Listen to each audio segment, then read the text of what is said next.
What if Cersei had a son with Robert Baratheon? Lord Eddard Stark stood atop the battlements of Winterfell, watching a column of riders approach through the fresh snow. King Robert Baratheon's royal party had finally arrived in the north. Ned's breath clouded in the cold air as he scanned the procession for his old friend, and for the young prince he had never met until now. At the head rode King Robert, big-bellied and bearded, flanked by a proud young man with the Baratheon black hair. This could only be Prince Steffon Baratheon, Robert's trueborn heir. The boy sat tall in the saddle of a powerful destrier, clad in Baratheon gold and black. Even from afar, Ned noted how strongly the boy resembled his father's youth, broad-shouldered, coal-black hair, and a hint of the famous Baratheon ferocity in his bright blue eyes. Ned's heart was heavy with the occasion. His mentor, Jon Arryn, was dead, and Robert was coming not only to pay respects and name Ned as the new hand of the king, but also potentially to forge new alliances. Rumors swirled that the king meant to betroth Prince Steffon to Ned's eldest daughter, Sansa Stark, a match that would tie House Stark to the Iron Throne for a generation. Catelyn had fussed over Sansa's dress all morning at the prospect of her daughter one day being queen. Ned only hoped the prince was a decent young man. From all accounts, he was Robert's pride, the only child of the king and queen Cersei that bore the Baratheon looks. The royal entourage entered Winterfell's courtyard in a flurry of activity. Stable boys ran to grab reins. Guardsmen shouted orders. Ned descended to greet them, with his household lined up in their finest. He saw Queen Cersei Lannister emerge from her ornate wheelhouse in a flash of Lannister crimson and gold, her beautiful face cold despite her courteous smile. Following her were the rest of the royal children. 12-year-old Prince Joffrey with his golden Lannister looks and smug demeanor, delicate Princess Myrcella, and plump little Prince Tommen. All of them were fair-haired like their mother, except the eldest, Steffon. King Robert tromped forward, arms spread wide. "Ned, ahaha, you've gotten fat," he bellowed jovially, just as in their youth. The two old friends embraced. Ned smiled faintly at the familiar jape and responded in kind, but his eyes quickly shifted to the young man standing just behind Robert's shoulder. Robert noticed and turned with a beaming, almost drunken grin. "Look at this, Ned. Here's my boy. My firstborn, Prince Steffon." The king grabbed his son's arm and dragged him forward a step. Steffon moved with a warrior's grace despite being only 16. He bowed respectfully to Lord Stark. "Your Grace," Ned said, bowing to Robert and then inclining his head to the prince. "And your Highness. Welcome to Winterfell." Steffon Baratheon met Ned's gaze with a steady, earnest look. "Lord Stark," he said formally, voice clear and strong, "it is an honor to finally visit the north and your great castle. My father speaks highly of you." The boy's manners were courtly, but Ned sensed a genuine respect beneath the rehearsal.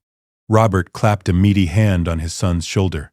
"Aye, the lad's been begging to see the north. Talks about direwolves and warriors of winter, don't you, Steffon?" The king laughed. Steffon gave a small, polite smile. Ned did not miss that. The prince subtly stepped out from under Robert's heavy hand afterward, as though unused to such familiar contact from his father. Queen Cersei approached them, and any warmth in the air fled. She greeted Ned with cool politeness, her green eyes appraising him. Ned introduced his wife Catelyn and children. Sansa was brought forward, cheeks flushed pink with nerves. The girl had heard whispers of a royal betrothal and could hardly contain her curiosity. She curtsied deeply before the prince. "Your Highness," she murmured. Steffon took Sansa's hand and bent to brush a courteous kiss above it. "Lady Sansa," the prince said graciously, "I am delighted to make your acquaintance." Sansa dared to peek up at him and found the Baratheon prince smiling kindly. He was handsome in a robust way, like a young lordling from her songs, broad-chested in his leather riding gear, a bit of black hair tumbling over his forehead, and the hint of a friendly smile on his lips. Sansa blushed and thanked him softly. Nearby, Prince Joffrey rolled his eyes, looking bored by the formalities. Queen Cersei watched Sansa and Steffen's exchange with a frozen smile, her nails digging slightly into Joffrey's shoulder as she kept him at her side. Once greetings were done, King Robert boomed that he wished to pay respects to the Stark dead in the crypts. Ned dutifully led him away, leaving the others to get settled. As the king and hand disappeared into the crypt entrance, Cersei gave her children a tight nod. "Steffon, see to your siblings. Make sure Joffrey and the others have everything they need," she said coolly. Her tone toward the prince was not warm. It carried the sharp edge of a command, the way one might address a household knight. Steffon's jaw tightened almost imperceptibly. "Of course, mother," he replied. He turned to Joffrey. "We'll find the master-at-arms and get you out of this saddle, little brother." "I don't need your help," Joffrey snapped under his breath, brushing past him. The younger boy's pride was clearly stung by being fussed over. Nonetheless, Steffon followed a step behind Joffrey, watching to ensure he didn't slip on the icy ground. Princess Myrcella and Prince Tommen trailed after, escorted by Septa Mordain and a few guards, toward the warmth of the keep. Cersei's eyes remained on Steffon's back for a moment, a gaze equal parts calculating and distant, before she swept inside, accompanied by her twin brother, Sir Jaime Lannister, who had been in the party as well. Jaime gave his sister a questioning look, noting her sour mood, but Cersei merely shook her head and entered the castle wordlessly. That evening, Winterfell held a great feast for the king's arrival. The ancient hall was alive with music and the roaring fire pits. Benches were packed with Northmen and Southern retainers alike. At the high table, Ned sat with King Robert and Queen Cersei, while the princes and princesses were intermingled with the Stark children just below them on the dais. Sansa had been placed next to Prince Steffon, at Robert's suggestion. The king winked at Ned, clearly thinking himself clever for the arrangement. Sansa was red-faced and demure, stealing shy glances at the prince. Steffon engaged her with polite conversation, asking about Winterfell's godswood and the northern cuisine. Sansa responded as best she could between bursts of nervous giggles. To her delight, the prince laughed when she recounted how her young sister Arya once caught a stray cat and set it loose at dinner. He had a rich, warm laugh that made Sansa's heart flutter. Across from them, 12-year-old Arya Stark sat next to Prince Joffrey and was clearly far less charmed by the younger prince's company. Arya fidgeted through the high table formalities until finally Joffrey sneered, "Do all Stark girls lack manners or only you?" Arya glared daggers at him and Sansa shot her sister a warning look to behave. Joffrey smirked and returned to picking at his food, ignoring Arya's existence entirely. Tension rippled beneath the merriment of the feast. Ned observed how King Robert drank excessively, hardly speaking to Cersei at all. The queen, in turn, wore a fixed smile, conversing mostly with her father, Lord Tywin's brother, Ser Cavan Lannister, and with Septa Mordain. Prince Steffon periodically glanced toward his parents, his father guzzling wine and roaring with laughter at some crude joke of Renly Baratheon's, his mother sitting in icy silence. The young prince's face betrayed a flicker of sadness at the sight, but he masked it when he noticed Sansa watching him. At one point in the feast, Robert loudly called for more wine and draped an arm around Steffon. "A toast to my heir," Robert boomed, raising his goblet. 16 years ago, the gods sent me this strong boy, a true Baratheon." The king's voice was swollen with drink, and something bitter lurked under his praise. "The future of my line." He laughed and gave Steffon a hearty slap on the back that nearly knocked the lad into his plate. Steffon steadied himself and forced a smile while the hall cheered dutifully. Cersei lifted her own cup with a thin smile that did not reach her eyes. Tyrion Lannister, the queen's dwarf brother, who had arrived late to the feast after a long visit to Winterfell's library and wine cellar, observed his sister's expression keenly. Seated at the far end of the dais, Tyrion noted the tightness at the corners of Cersei's lips and the tension in her shoulders at Robert's toast. She looked like a woman tasting something sour. Tyrion's mismatched eyes traveled to Prince Steffon, who was humbly thanking those around him for the toast. The imp knew his sister well.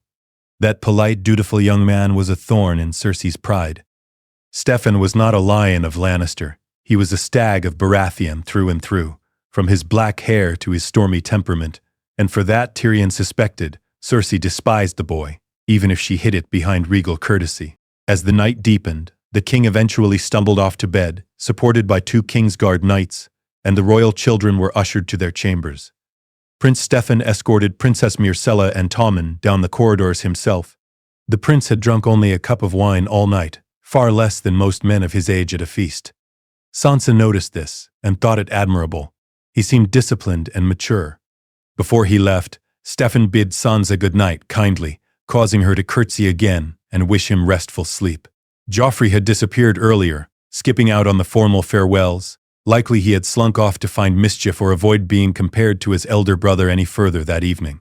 Alone in their chambers, Ned and Catelyn Stark discussed the impressions of the day. Catelyn brushed out her auburn hair and remarked, "The Crown Prince seems a fine young man." Sansa was clearly taken with him.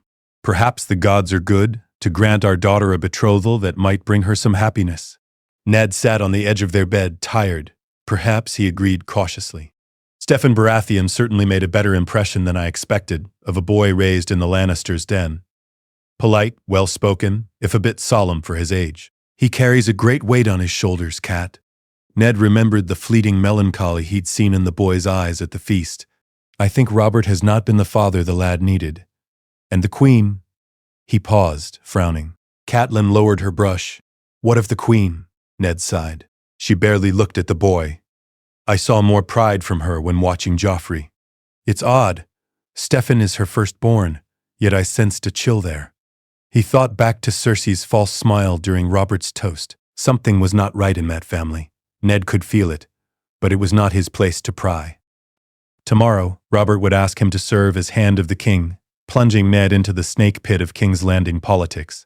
He would have to keep his wits and guard his family as best he could. The next morning, the royal party made ready to depart Winterfell and begin the journey south.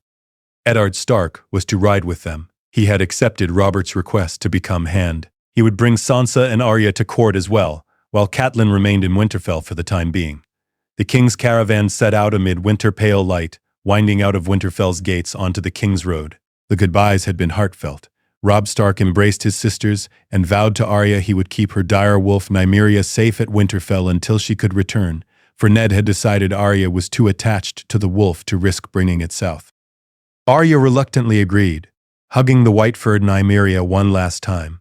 But the headstrong girl had smuggled her pet out anyway, hiding the direwolf bitch in the back of a supply wagon, unbeknownst to her father. Prince Steffon rode near the front with King Robert and Ned, while the Queen's wheelhouse followed behind, surrounded by her personal guards. Joffrey was somewhere in the middle on horseback, no doubt avoiding the stern company of his father and the Northern Lord. Sansa, sitting in a covered wagon with Septa Mordane and her sister, peeked out and caught sight of Steffon ahead. She had been delighted when the king announced at breakfast that Sansa would ride in the royal wheelhouse with Cersei and Myrcella, a sign of favor. But Queen Cersei's polite smile as Sansa approached the carriage froze into displeasure when Nymeria suddenly bounded up behind the girls. Arya's direwolf had escaped her hiding place. The massive wolf sniffed at the wheelhouse steps curiously. Cersei's eyes widened and she recoiled. "Get that beast away from me," she hissed. Arya protested that Nymeria was gentle, but Cersei's fear of the direwolf was evident. Prince Steffon quickly intervened, catching Nymeria by the scruff before the direwolf could jump excitedly toward the queen. He murmured soothingly and stroked the animal until it calmed down. "I apologize, Mother," Steffon said evenly. "The wolf must have slipped out of its pen. I'll see that it's kept far from you." The prince looked to Arya. "Lady Arya, perhaps Nymeria can ride at the very rear, with a Stark guardsman to watch her?" he suggested, trying to find a compromise that wouldn't distress his mother nor the young Stark girl. Arya nodded sullenly and whistled for Nymeria to follow her away. The queen shot her eldest son a hard look but held her tongue. Sansa felt a pang of embarrassment at her sister's unruly pet upsetting the queen, yet a flush of admiration for Prince Steffon, who had handled the situation so calmly. Thus Sansa spent the first leg of the journey inside the queen's ornate wheelhouse, sitting across from Cersei and Myrcella. The queen inquired after Sansa's interests and described the splendors of the capital, though her tone was distant. Myrcella, a sweet girl of 8, asked Sansa innocent questions about Winterfell's godswood and whether direwolves were friendly. Cersei remained quiet for long stretches, gazing out the window with a distracted frown. When the conversation turned to Prince Steffon, Myrcella had gushed that her big brother had been so brave to calm the wolf. Cersei's face grew stony. "Yes," she said curtly, "your brother is quite skilled with animals." Then she changed the subject, asking Sansa if she knew any ladies at court yet. Sansa got the sense that any talk of the prince irritated the queen, though she couldn't fathom why. 2 weeks into the southward journey, the royal caravan wound through dense forests along the banks of the Trident. The northern air had given way to a milder autumn warmth. One afternoon, Arya Stark convinced Myrcella and young Tommen to play at sword fighting by the river's edge, while the column took a rest stop. Arya had sticks for swords and eagerly showed the curious Myrcella some basic moves. Prince Joffrey, out hawking nearby, noticed the commotion and strode over with a swagger. Sansa followed at a distance, knowing her sister's penchant for trouble. Joffrey found Arya sparring with the butcher's boy, Micah, a friend she'd made along the road.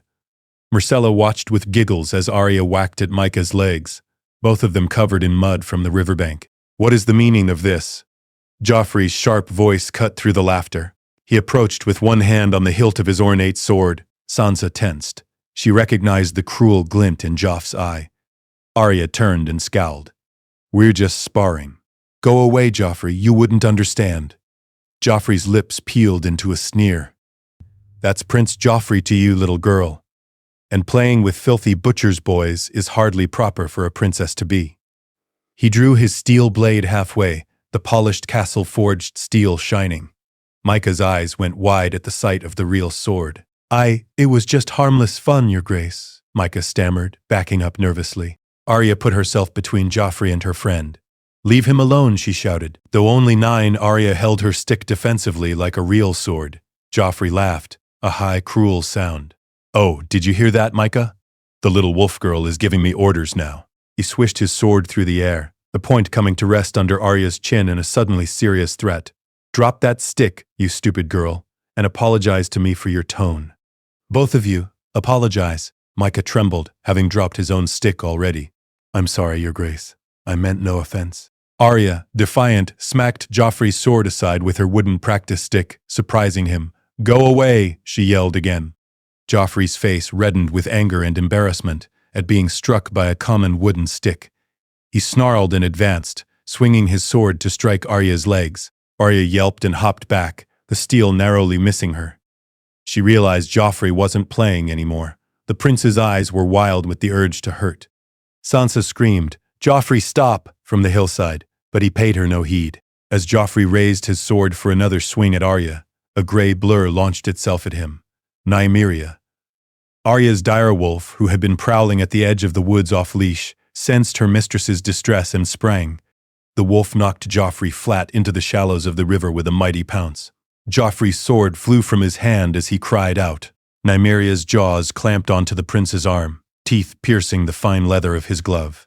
Joffrey shrieked in pain. "Get it off, guards!" "Gads!" he wailed. Arya shouted. "Nymeria, no! Down!" And after a heartbeat, the direwolf obeyed, releasing Joffrey and backing off at Arya's command.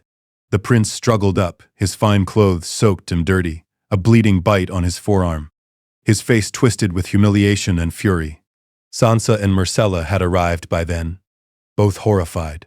Sansa moved toward Joffrey, meaning to help him up, but he slapped her hand away. "You little animal," Joffrey spat at Arya, clutching his injured arm. Tears of pain and rage gathered in his eyes.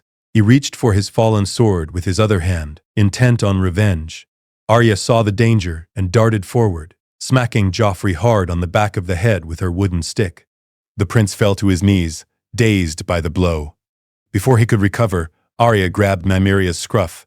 "Come on," she urged the dire wolf, and together they ran for the trees, vanishing into the undergrowth in a flash. Sansa was left shaking, torn between chasing her sister and helping Joffrey. Myrcella had her hands over her mouth in shock, eyes wide and starting to water as if she might cry for her brother. Joffrey staggered back to his feet, face contorted in a mixture of pain and outrage. He snatched up his sword and pointed it toward the woods, chest heaving. "Run, you little beast," he screamed after Arya. "I'll see that wolf's head on a spike for this. And you... He whirled on Micah, who stood rooted and pale. "This is your fault!" Joffrey lunged at the butcher's boy, swinging wildly. Micah yelped and stumbled backward into the water, raising his hands to protect himself.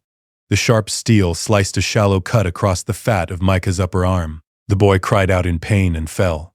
Joffrey advanced like a predator, savoring wounded prey, lips curled in a cruel smile. "How dare you lay a hand on a prince of the blood?" he hissed, though Micah had done no such thing. "Please, Your Grace, it was Arya, not me." Micah sobbed, but Joffrey aimed another slash at him, this time angling for a more serious wound. "Joffrey, stop!" came a commanding shout. Prince Steffon arrived at a run, drawn by the sound of screams. He must have been riding not far off. Steffon closed the distance and grabbed Joffrey's sword arm before the next blow could land. Though 2 years younger and a head shorter, Joffrey struggled fiercely against his older brother's grip. "Unhand me," he snarled, spittle flying. "He attacked me. They all did." Steffon easily twisted the blade from Joffrey's hand and threw it to the grass. "Enough," Steffon barked. He had a presence about him when angry, his voice deepening with authority that reminded Sansa of King Robert in his prime. "Look at yourself, Joff. You're drenched and bleeding." "What happened?" Joffrey yanked free from Steffon's hold, chest still heaving. "That wolf of Arya's tried to kill me, and this butcher's boy helped her. He cut me, look." He thrust his wounded arm forward. Blood dribbled from punctures in his leather sleeve. The injury looked painful but not life-threatening. By now, 2 Lannister guards came splashing up the riverbank, swords drawn, having heard the prince's screams. They eyed the bizarre tableau, Joffrey sopping wet and livid. Steffon disarmed him and standing between the prince and a cowering peasant boy, and Lady Sansa and Princess Myrcella, on the verge of tears. "My prince, are you hurt?" one guard panted to Joffrey. Before Joffrey could answer, Steffon spoke with authority. "Prince Joffrey was bitten by a dire wolf after a misadventure. He will need a maester's attention for a minor wound. Fetch Maester Pycelle from the wheelhouse, now." The guard hesitated, torn whom to obey. Joffrey glared. "Don't listen to him. I give the orders." Steffon cut Joffrey off sharply. "Do as I say. That's an order from the Crown Prince." The Baratheon heir rarely pulled rank, but now his voice brooked no argument. The guards exchanged looks, then bowed to Steffon and hurried off to get Pycelle. Joffrey looked apoplectic at being overridden, but Steffon rounded on him before he could speak. "You attacked this boy?" Steffon demanded, gesturing to Micah who still sat trembling in the shallows. "He was sparring with Arya Stark, with swords, attacking her," Joffrey started. "That's not true," Sansa interjected in a trembling voice. She stepped between her betrothed prince and Joffrey, twisting her hands.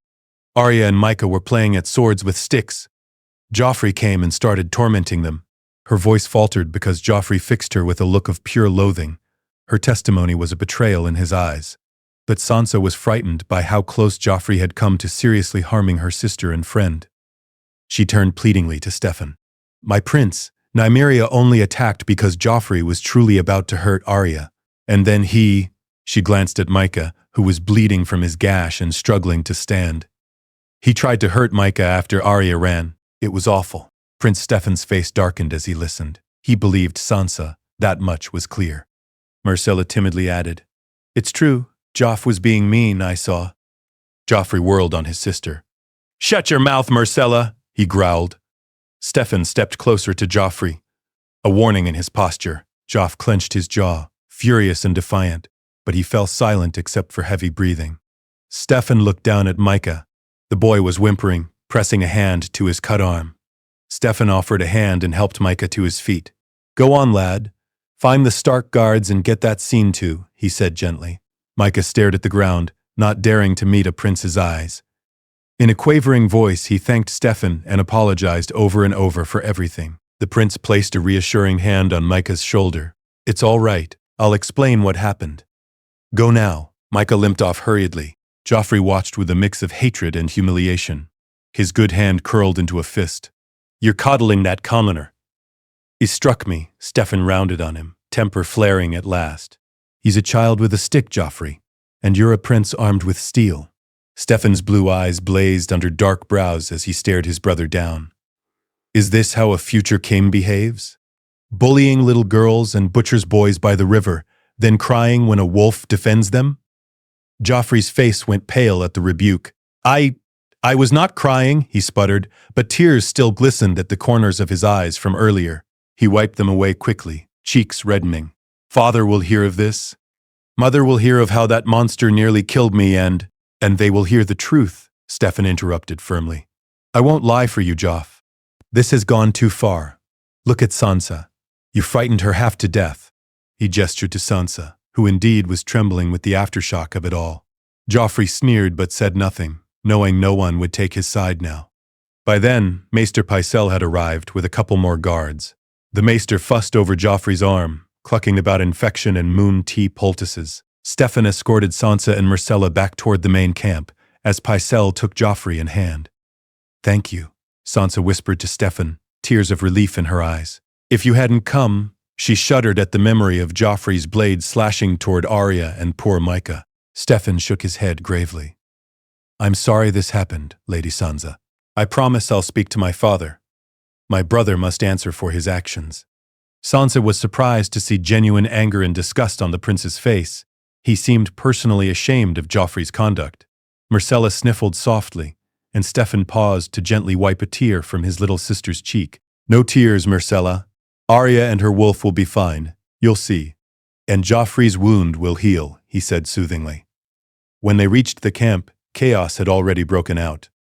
Arya Stark was missing, gone into the woods after the incident. Queen Cersei stood outside her wheelhouse, livid and demanding answers as guards scoured the area for Arya and Nymeria. King Robert, looking baffled and annoyed, bellowed for someone to explain why his royal procession had erupted into turmoil. Ned Stark had only just learned of Arya's flight and was arming himself to join the search. What madness is this?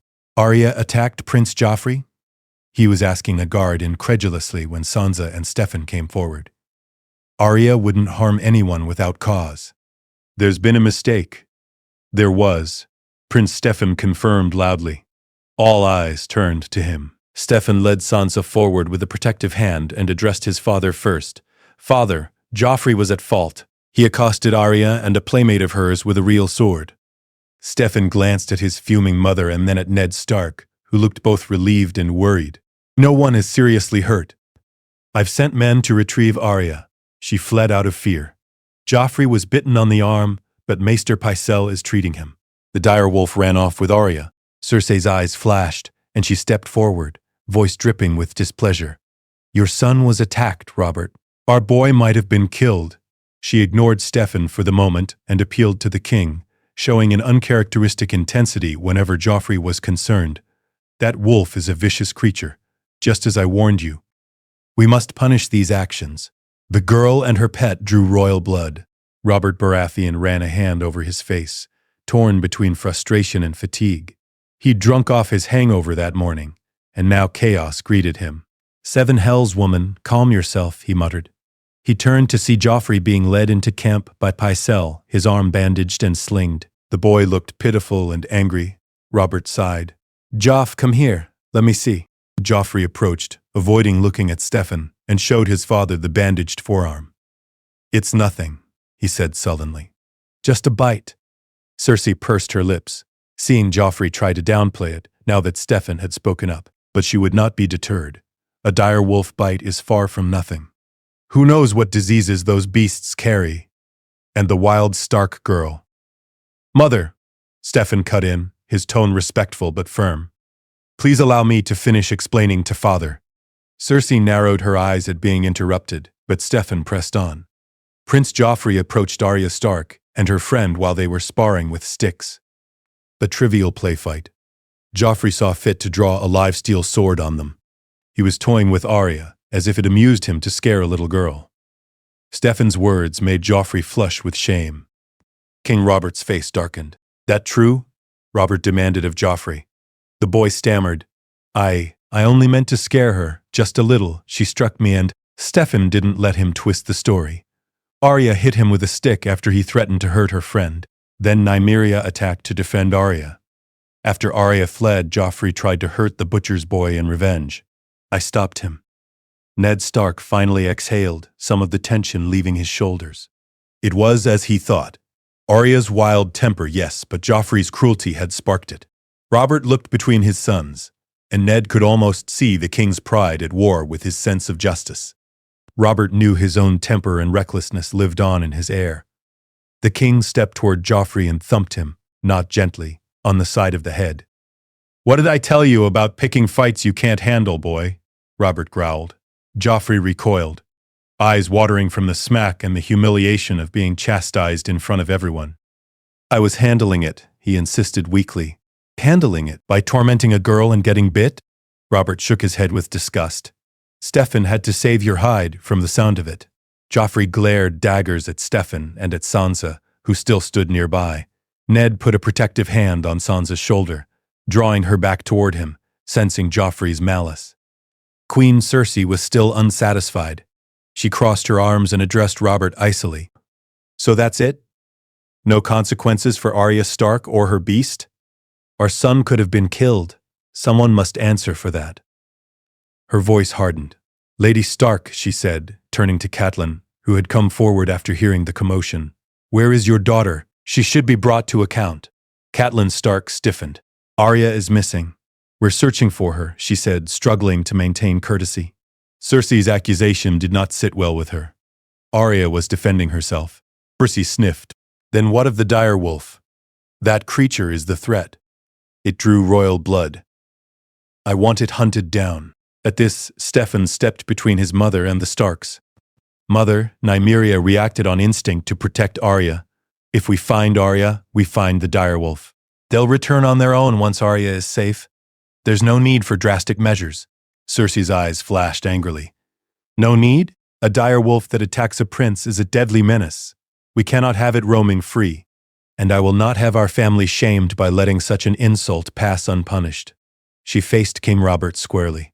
I want that direwolf executed, Robert, and some form of discipline for the girl as well. She and her father should apologize deeply to Joffrey. Robert rubbed his temple, weary of the issue. 7 hells, woman, the girl's missing. Hard to punish a missing child, he grumbled.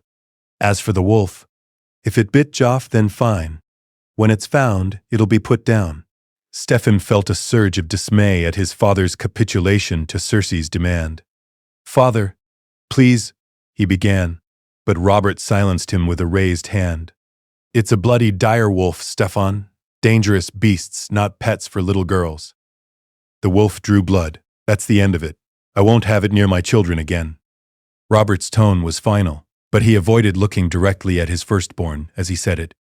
Perhaps some part of him realized he was disappointing the honorable instincts of his son, yet Robert Baratheon was never one to dwell long on such thoughts. Ned Stark's face fell. He had hoped the king might show mercy if Steffon argued for the direwolf's innocence. But Robert, irritated and eager to move on, had sided with his wife's fears. Still, Arya was Ned's first concern. Your Grace, he said carefully, let us delay any decision about the direwolf until Arya is found. She may have sent Nymeria away already. Ned suspected Arya, clever as she was, might have driven Nymeria off to save the wolf from punishment. Exactly what Arya eventually did in canon.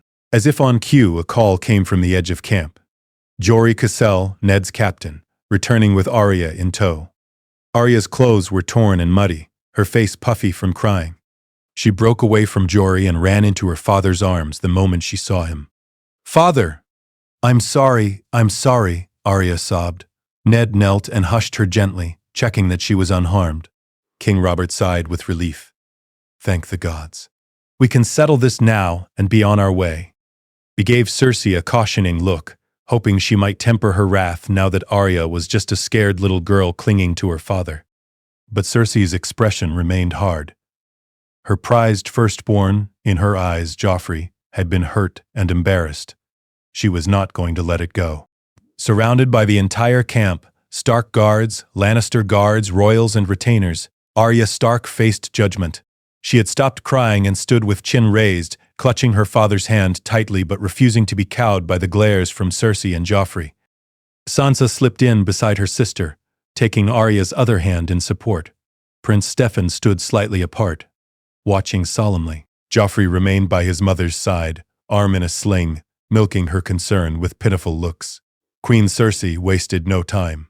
Arya, you will tell us where your direwolf is hiding, she commanded. Now. Arya blinked, surprised by the question. Nymeria? I don't know. I made her go away, Arya confessed softly. I threw rocks at her until she ran. I didn't want Joffrey or the Queen to hurt her. Her voice was unsteady but defiant at the end as she shot a glare at Cersei. Cersei's face twisted with annoyance. How clever. No matter. The woods are full of wolves. We'll find her. It turned to her husband. Robert, we'll need hunters. The beast could be leagues from here by now. Ned interjected firmly. That won't be necessary. All eyes turned to Lord Stark. His voice was quiet but carried authority. Nymeria is gone. Let that be an end to it. No good will come from chasing after a direwolf in the wilderness, Your Grace. He held Robert's gaze meaningfully, hoping the king would seize this chance to relent. Robert hesitated. Truth be told, he cared little about a wolf. He wanted to mend the rift between Stark and Lannister that this incident threatened to deepen. Yes, perhaps we'll call off the hunt, he began, offering Cersei a placating smile. The wolf's likely long gone. No point killing every wolf in the Riverlands on the off chance. But Cersei's fury flared. And what of the pain and fear Joffrey suffered? Is he to have no justice? She snapped. Her voice rose, and Joffrey leaned into her skirts for effect. If the wolf cannot be found, then someone must pay for this insult and injury. Her eyes fell on Arya, and then shifted to Sansa standing protectively with her sister. A malicious idea gleamed in the queen's eyes. If not the wolf, then the girl's wolf will do. A cold silence fell. Sansa gasped, immediately understanding what Cersei meant. Lady, she choked out. No, please, she's innocent. She never left Winterfell. Lady was Sansa's direwolf, a gentle young creature currently chained up with the hounds at the far end of camp, completely uninvolved. Sansa's blue eyes flooded with tears. Please, your grace, she begged Cersei, trembling. Lady did nothing. Cersei raised a hand, silencing Sansa with a look of contempt. It's not about the particular wolf, girl. It's about the principle. A direwolf bit my son, so a direwolf will die for it. She spoke as though pronouncing a fair sentence. To her it made perfect sense. One of the Stark wolves must pay in blood for what happened to Joffrey. Ned Stark's face went white with anger. He straightened to his full height. This is absurd. Lady is completely blameless. She's the gentlest of the litter. He looked to Robert, expecting his friend to overrule such a monstrous suggestion.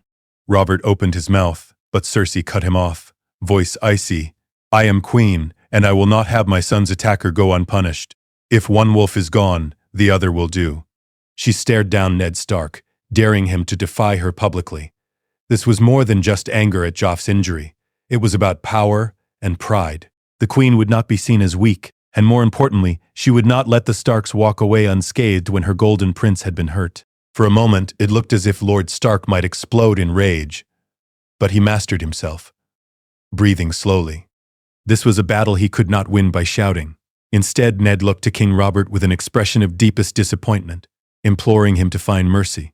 Robert Baratheon, who had once been the fiery young rebel that Lyanna Stark loved, now found himself cowed by his formidable wife's will. He knew killing the wrong wolf was unjust, but he was also weary and irritated by the whole ordeal. Keeping peace between his wife and his best friend was paramount. Robert squeezed the bridge of his nose and muttered, The direwolf is of the north. She doesn't belong here. Aloud, his decision came out in a gruff mumble. The wolf will be dealt with. Do it, Ned. You brought these wolves here. You handle it. A ripple of shock and pain crossed Ned's face, but he saw the resolve in Cersei's face, the weakness in Robert's, and he knew there would be no reversing it. Prince Steffon stepped forward at that, unable to stay silent. Father, no, Steffon implored, horror in his eyes at the unfair sentence. This is wrong. Lady hurt no one. Don't let this happen. Steffon rarely spoke against his father's decisions, but he looked ready to do more than speak now. His hands were clenched at his sides as if to restrain himself from some outburst. Sansa looked at him, desperate for help.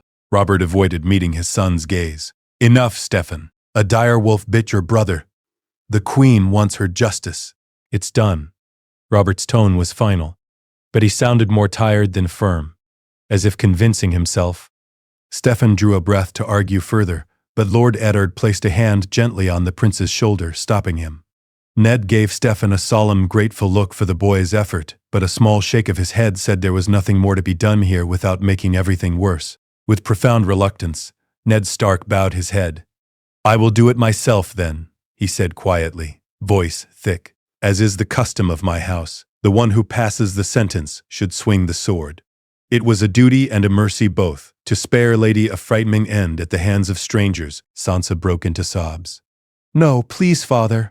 She sank to her knees, reaching for Ned's cloak, but Ned had to harden his heart.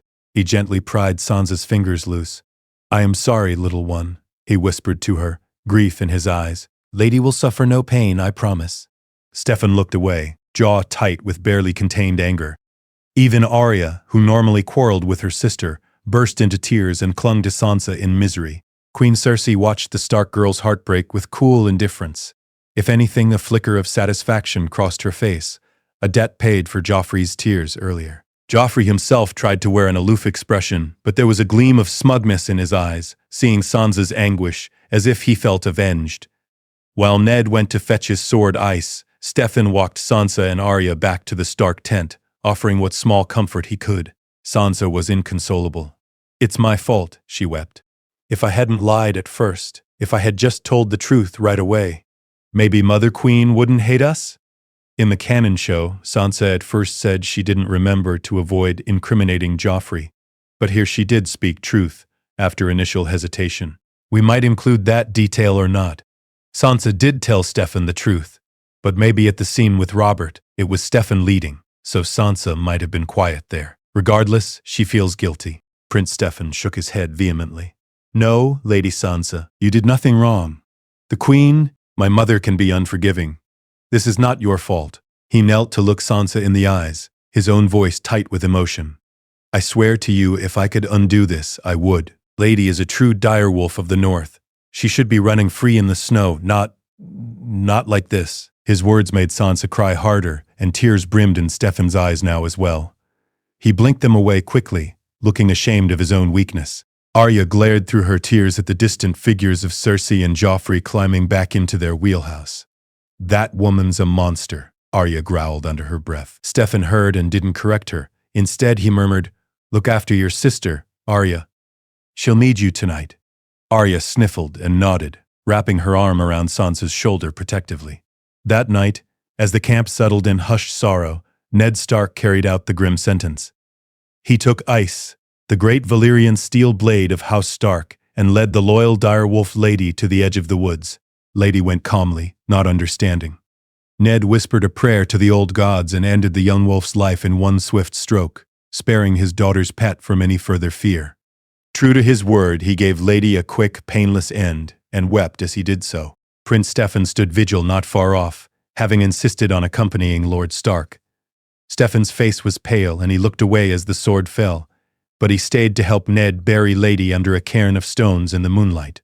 When Ned thanked him quietly, Steffon just shook his head, voice low with disgust. This never should have happened. I'm sorry, Lord Stark. The young man's hands trembled slightly as he placed a final stone. He realized, perhaps, that the tragedy was born of his own family's cruelty and Robert's failure as king to stand up to it. Ned studied the prince's grief-stricken expression and felt a surge of pity.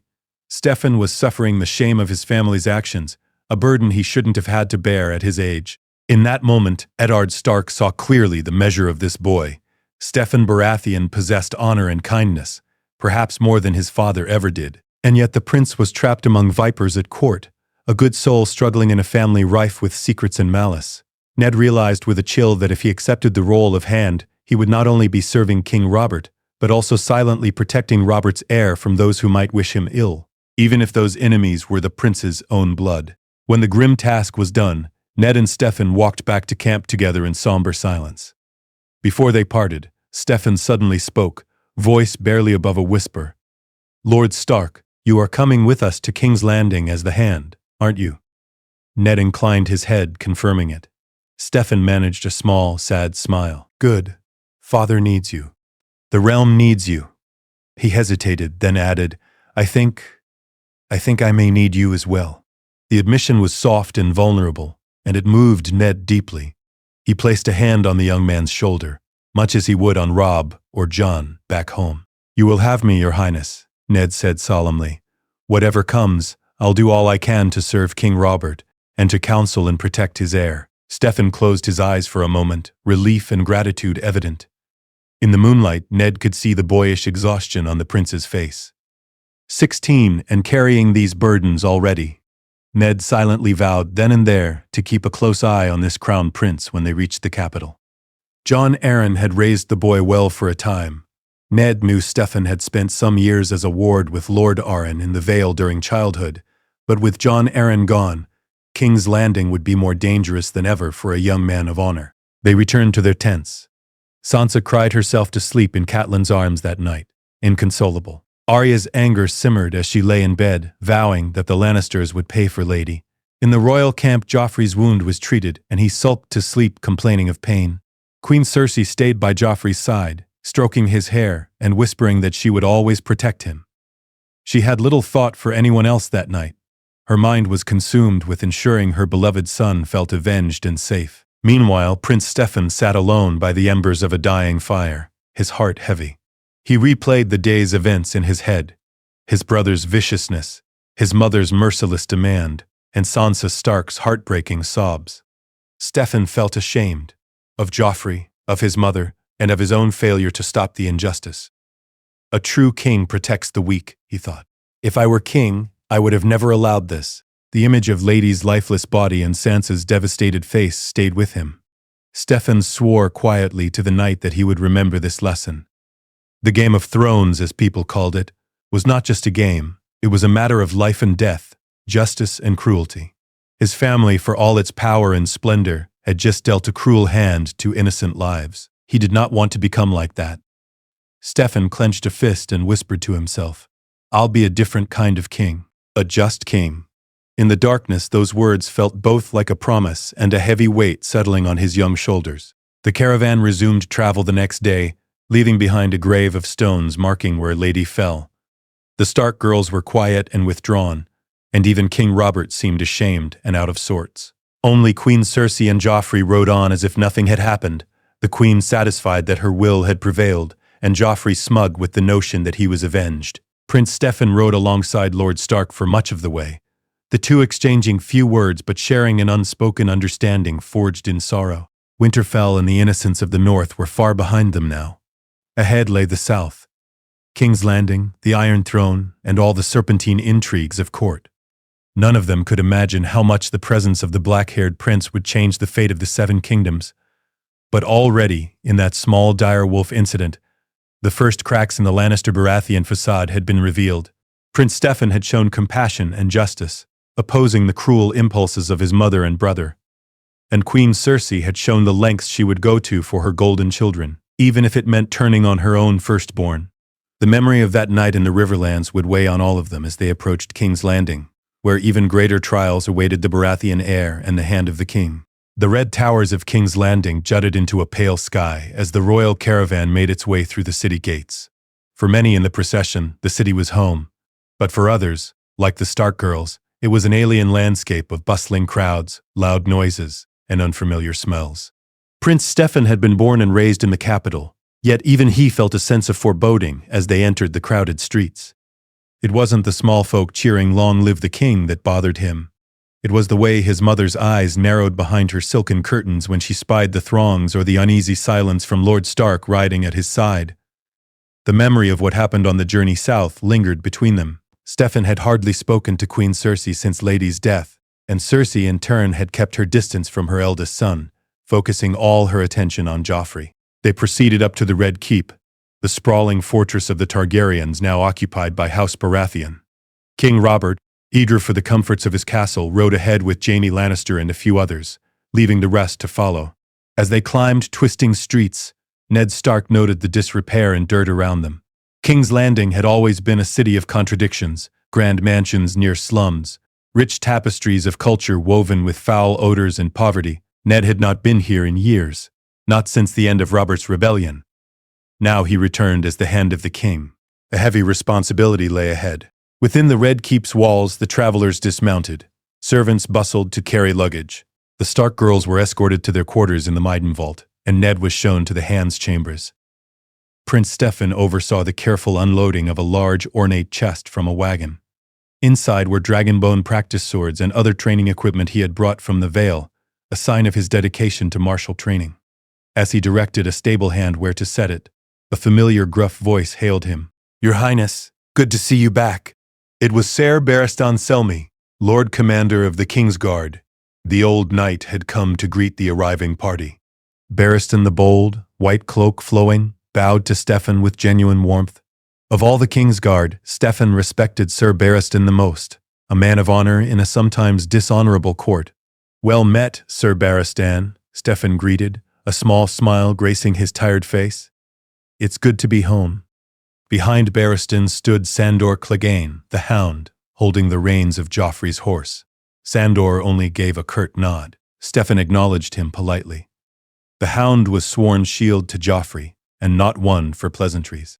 Barristan clasped the prince's shoulder in a grandfatherly way. "Your father awaits you in the council chamber, Your Highness. There's to be a meeting of the small council, and His Grace wants you to sit in." The old knight's eyes twinkled. A wise king trains his heir early in affairs of state. Steffon felt a slight surge of hope at that. Perhaps his father truly meant to involve him more seriously in governing. It would be a sign of respect he had longed for. "Of course, I'll attend at once," Steffon said. He noticed Eddard Stark approaching across the yard, adjusting to the bustling surroundings. "Lord Stark," Steffon called. "I believe we're both wanted at the council." Ned nodded. "So I hear." He looked travel-worn but resolute. Together Ned and the prince made their way to the Tower of the Hand, where the small council's meeting room was located.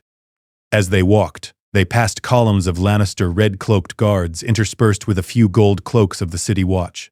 The Red Keep had a heavy Lannister presence, unsurprising given the Queen's influence. Ned quietly observed how many Lannister guards were posted at key corridors, something Jon Arryn had mentioned in letters before his death. It set Ned on edge. Inside the council chambers, King Robert was already sprawled in the hand seat at the head of the table, gulping down a cup of wine. He had refused to climb all the steps to the Iron Throne Room for this informal meeting, opting for the cozier council room. Around the table stood Grand Maester Pycelle, Lord Petyr Baelish, called Littlefinger, Lord Varys the Spymaster, and the Master of Ships, Stannis Baratheon. The king's stern-faced younger brother had apparently returned from Dragonstone for the council. This was noteworthy. Stannis usually remained at Dragonstone and rarely came to meetings. Perhaps Jon Arryn's death had drawn him back to court. Renly Baratheon, Master of Laws, was notably absent. Ned had heard Renly rode ahead to Storm's End after leaving the caravan abruptly, likely for his own amusements or plotting. When Ned Stark entered with Prince Steffon, Robert grinned. "Ah, Hand of the King. And my boy, come, take your places." Robert was in high spirits now that he was home, pouring himself another cup of wine despite the early hour. Ned inclined his head to the council and took a seat at Robert's right. Steffon slid into a chair a bit down from his father, across from Stannis. Ned's eyes flickered over Stannis Baratheon. The man looked grimmer than Ned recalled, jaw clenched, bald spot larger, and a frown seemingly etched permanently on his face. Stannis gave Ned a curt nod of greeting and then turned his hard gaze toward his nephew, Steffon. "Your Highness," Stannis greeted stiffly. Steffon returned a respectful nod, though he felt a pang of anxiety under his stern uncle's scrutiny. Stannis Baratheon was known for his rigid justice and lack of warmth, but he had always treated Steffon properly. Still, Steffon sensed a tension in his uncle today, something brooding behind those deep-set eyes. King Robert slammed his cup down. "Now that we're all here, let's get this bloody business done with. I want to feast and fuck and forget about paperwork for a night." He let out a boisterous laugh. Ned managed a tight smile. The other council members chuckled politely, except Stannis, who only tightened his frown. "Firstly," Robert began, "we formally name Lord Eddard Stark as Hand of the King. Everyone is to obey him as if it were me." "That's settled." Ned nodded at the nodding council members, noticing Littlefinger's sly smile and Varys's watchful eyes. "Secondly, my son Prince Steffon will sit in on council meetings from now on. Learn the ropes. He's 16, time he understands how to rule a realm." Robert shot a glance at Steffon. Something in his tone was almost grudging, as if this decision wasn't entirely his own idea. Perhaps Jon Arryn had recommended it before his death, or maybe even Cersei had insisted to keep Steffon under watch. Ned wasn't sure. Regardless, the prince was now officially included, which was unusual. Joffrey at 12 was certainly not invited to council. Stannis's lips twitched, but he said nothing, hiding whatever reaction he had. Steffon himself straightened with pride. "I will do my best to learn, father," he said sincerely. Robert grunted and moved on, reaching for a parchment. Now, to the next order, the crown's finances. At that, Master of Coin Petyr Baelish cleared his throat dramatically. Littlefinger was a slim man with mocking gray-green eyes. He interlaced his fingers. "Your Grace, as we discussed before the journey, the crown is heavily in debt. We owe millions of gold dragons to Tywin Lannister, to the Iron Bank of Bravos and others Reddit.com. He glanced at Ned and Steffon to gauge reactions. Ned looked alarmed. He had heard rumors but not specifics. "How could the crown be in so much debt?" Ned asked, furrowing his brow. He had expected mismanagement, but not outright crisis. Littlefinger gave a half-smile. "Ahem. Several reasons, Lord Hand. The king's tournament celebrations, the royal household expenses, the cost of keeping a standing army, it all adds up." He listed these smoothly, glossing over his own role. In total, we are 6 million dragons in deadlier.com, half of that owed to Lord Tywin Lannister alone. Steffon's eyes widened. He knew his father loved lavish tourneys and revels, but he hadn't realized just how profligate the spending had been. 6 million, that's dire, he murmured. Robert scowled, waving dismissively. I'll hear no more about debts today. Write to Tywin if needed. We'll get the gold somehow. It's not as if the Lannisters are starving. The king clearly had no patience to dwell on the matter. Numbers bored him. Stannis cleared his throat sharply. Ignoring this won't make it go away, brother. You cannot keep spending coin we don't have. We ought to cancel the hands tourney you commissioned. He nodded toward Ned. Referring to the grand tournament Robert had announced would be held in honor of Ned becoming Hand. That alone costs an obscene sum in prizes and preparations. Desire, Robert's face darkened. I will not cancel my tourney. The whole realm is looking forward to it. It will honor Ned properly. Robert's tone was final, and he shot Stannis a warning glare. Stannis pressed his lips together, clearly frustrated, but unwilling to publicly argue with the king in front of others. Prince Steffon listened intently to this exchange. The hands tourney, he remembered his father excitedly mentioning it on the road. It was to be a lavish spectacle. But Steffon couldn't help but agree with Stannis. It was an extravagance the crown could ill afford. He bit his tongue, though, not feeling it his place yet to chime in on this sensitive topic. Ned Stark felt a pang of unease. He hadn't even wanted a tournament in his name, and now he learned it was a financial folly as well. Your Grace, perhaps Lord Stannis has a point. A more modest affair or postponement. No, Robert barked, then caught himself and softened his tone. I mean, the people need distractions, Ned. If we cancel now, it'll seem ominous, as if the new hand ushers in austerity and gloom. He gave a short laugh. We can't have that. The hand's tourney will proceed. We'll use it to win some love from the commons after that business with the wolves. Robert actually looked ashamed at the mention of that affair, glancing at Steffon and Ned. Varys the eunuch spoke up in his silky voice, perhaps sensing the tension. If I may, Your Grace, the goodwill of the small folk is a valuable investment. A splendid tourney could indeed help wash away any whispers of discord. His eyes flickered toward Steffon briefly as he said, discord. Did Varys already hear rumors of the incident on the King's Road? It was possible. The Master of Whisperers had little birds everywhere. Littlefinger smirked. In any case, my lords, we'll find the gold for the tourney. Perhaps I can charm more loans from the Tyrells or Iron Bank? His casual tone belayed how dangerous mounting debt was. Ned didn't trust this glib approach, but the meeting moved on at Robert's will. They discussed other matters. Unrest in the Riverlands, which had begun with Gregor Clegane's raiders harrying villages. News that disturbed Ned, Tywin Lannister's doing perhaps, though the war hadn't started here, as it did in canon yet, because Tyrion hadn't been captured. But maybe still, tensions were brewing since Catelyn did not capture Tyrion in this scenario. It might not have happened. Actually, if Tyrion was never captured by Catelyn, Gregor might not be raiding Riverlands yet because Tywin had no pretext to retaliate, so possibly that hasn't happened. They might skip that topic if Tyrion was not taken. Let's adjust. Actually, if Tyrion not captured, Riverlands might be at peace still, so disregard Gregor raids for now. Instead, maybe they discussed Daenerys Targaryen across the Narrow Sea. That was something in small council at this time. In canon, they talked about Dany's marriage and Robert wanted her killed. Indeed, after finances, Varys cleared his throat delicately. There is the matter of Daenerys Targaryen, Your Grace. Robert's face flushed red. 7 hells, what now? Varys produced a parchment. News from Pentos. Daenerys Targaryen has wed Khal Drogo, the Horse Lord Chieftain Reddit.com. There are rumors she is with child. He spoke carefully, watching Robert's reaction. Robert Baratheon slammed his fist on the table. Blood of the dragon breeding more dragon spawn. I will not have it, he raged, turning to Ned. The beggar King Viserys and his sister, they plot from across the sea, waiting for their chance to retake my throne. Now they have Dothraki at their backs. Robert's hatred for the Targaryens was well known. Ned frowned. He had always disagreed with Robert on this point. They are across the Narrow Sea, Your Grace. A Dothraki horde has never crossed the ocean. They fear water their horses can't drink. The girl is a child. Surely there's no real threat. No threat? Robert echoed incredulously. A Targaryen boy or girl with a claim is always a threat until dead. I want them gone. He looked to Varys and Littlefinger. We should have heeded Jon Arryn. He said the same before he— Robert trailed off, face twisting in the pain of losing his friend Jon. Steffon listened quietly, noting this intense reaction.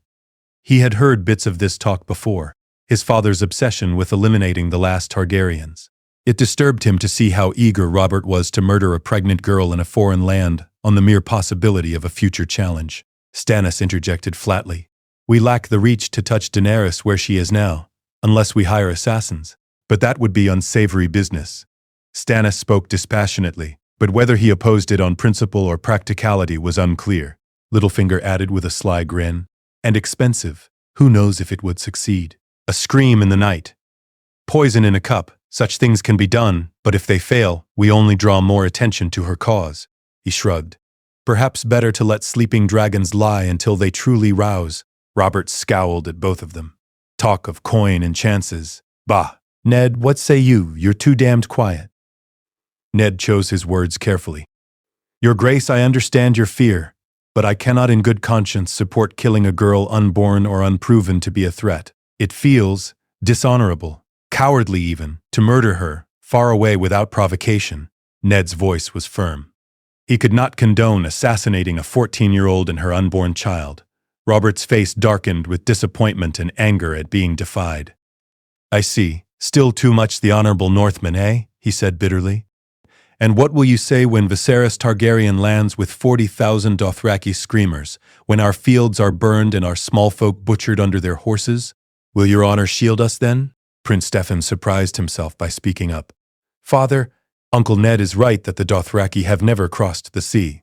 We have time, and should they try, we have the might of the Seven Kingdoms to meet them. He didn't want to directly oppose his father, but he couldn't stay silent hearing Ned being berated for his honor. Steffon swallowed nervously as all eyes turned to him. Robert looked at his son with a mix of frustration and something else. Maybe a hint of pride that Steffon dared speak in council. So you counsel doing nothing, do you? Typical. Robert's words were harsh, but his tone towards Steffon lacked the real venom he had directed at others. Gods, you're all soft. The king drained his wine cup and stood abruptly. Fine, we'll table this. But mark me, the day will come when you'll wish we'd heeded my warnings about that Targaryen girl. With that dire statement, Robert ended the council meeting. He stormed out, clearly annoyed that no one was eager to indulge his desire for blood. The councillors rose and bowed as he left. Ned rubbed his temples, feeling the onset of a headache.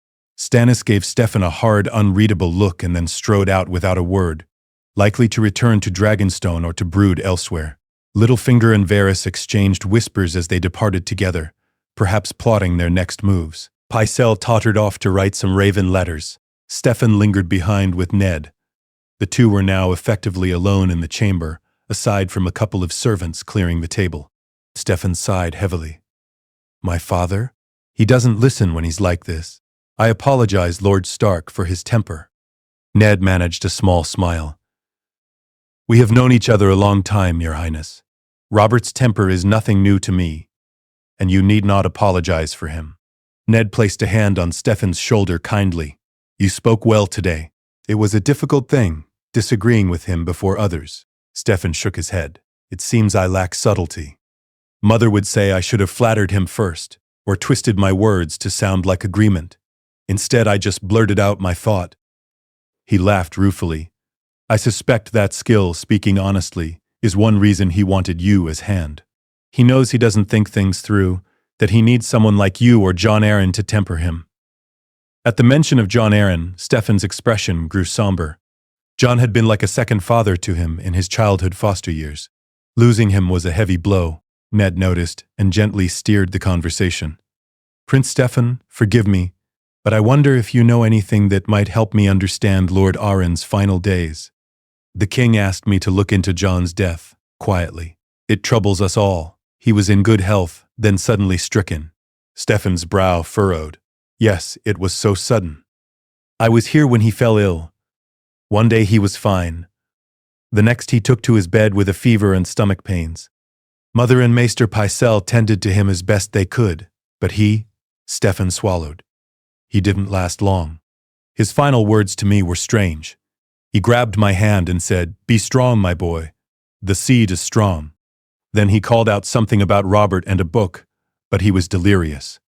Steffon looked down, eyes moist at the memory. Jon Arryn had loved him like a son, and Steffon had loved him in return. Ned frowned. "The seed is strong." "He said the same to Pycelle, I believe," Ned murmured. That cryptic phrase again. It struck Ned as odd now. If Jon Arryn meant Steffon, Robert's seed was strong. What was he implying?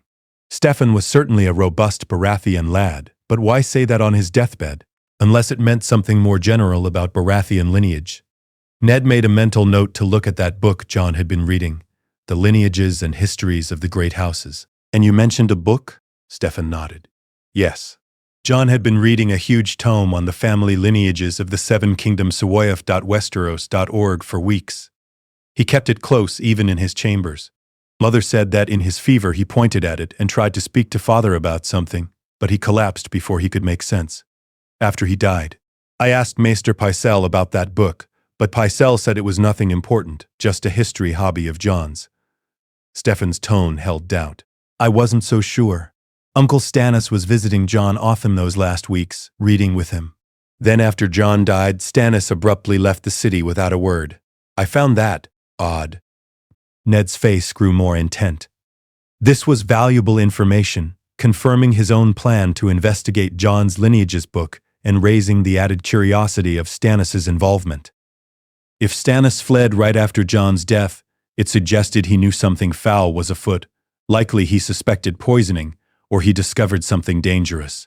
Ned realized Stannis might already know what Jon discovered. "Thank you, Your Highness. This gives me much to think about." Steffon hesitated, then added quietly, "Lord Stark, I think Jon Arryn was worried about something concerning me and my siblings." He swallowed uneasily. "A few days before he fell ill, I remember finding him in the library with that lineage book. He looked troubled. I asked if I could help, and he patted my head and said, 'Just remember who you are, boy. Stay true to yourself.' Then he muttered something about truth and glanced out the window toward the training yard where Joffrey and Tommen were sparring. I've replayed that moment in my mind. I wonder if Jon had discovered something." "Prince Steffon," came an echoing call from the hall. It was a Lannister guard. "Her Grace the Queen requests your presence in her solar." The guard's voice was polite but firm. A summons from Cersei could not be ignored. Steffon tensed, instinctively straightening his doublet. "Of course. I'll attend her shortly," he answered. The guard bowed and left. The prince turned back to Ned, lowering his voice. "We'll have to continue later, my lord. I apologize." "No need." "Go on," Ned said.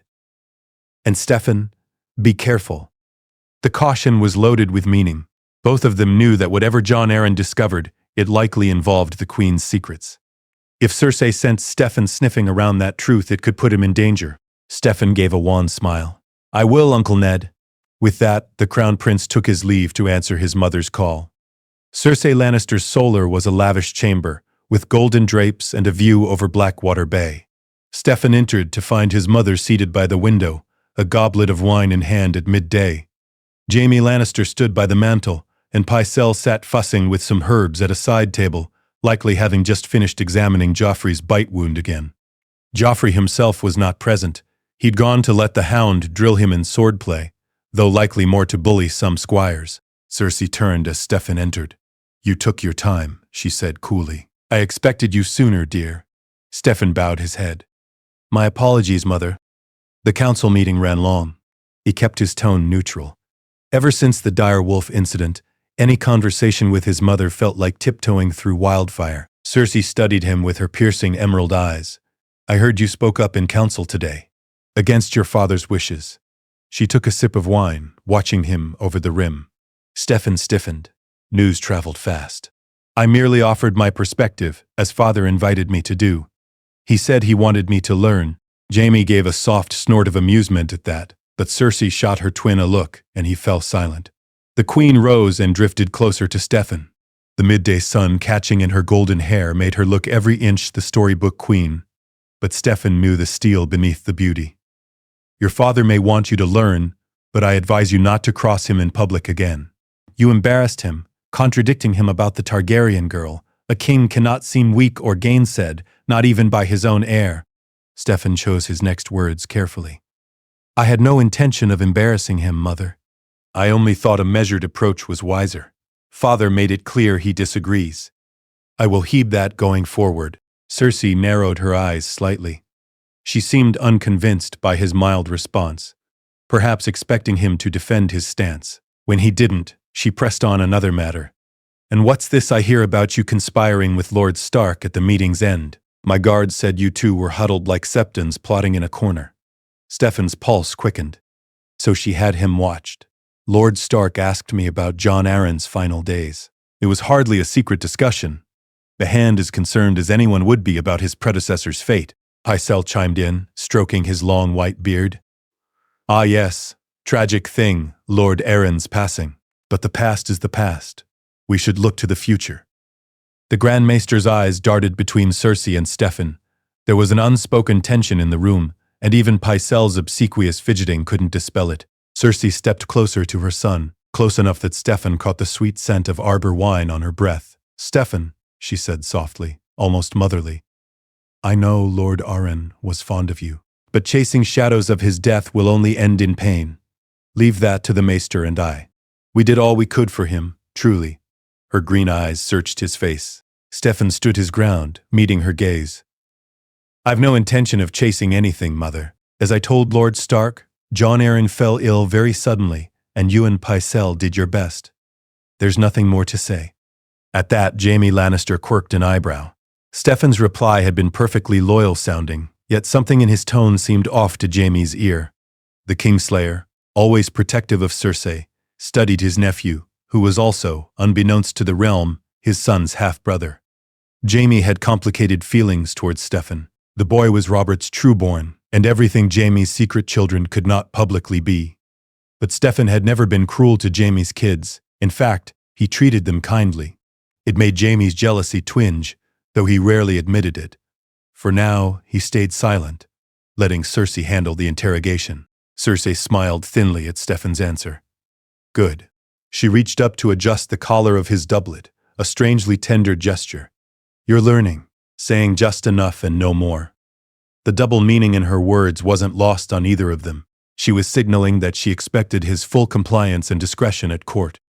Steffon suppressed a sigh. Was there anything else you required, Mother? Cersei's eyes flitted to Pycelle, then to Jaime, and finally back to Steffon. Yes. I wanted to discuss your duties, now that we're back in the city.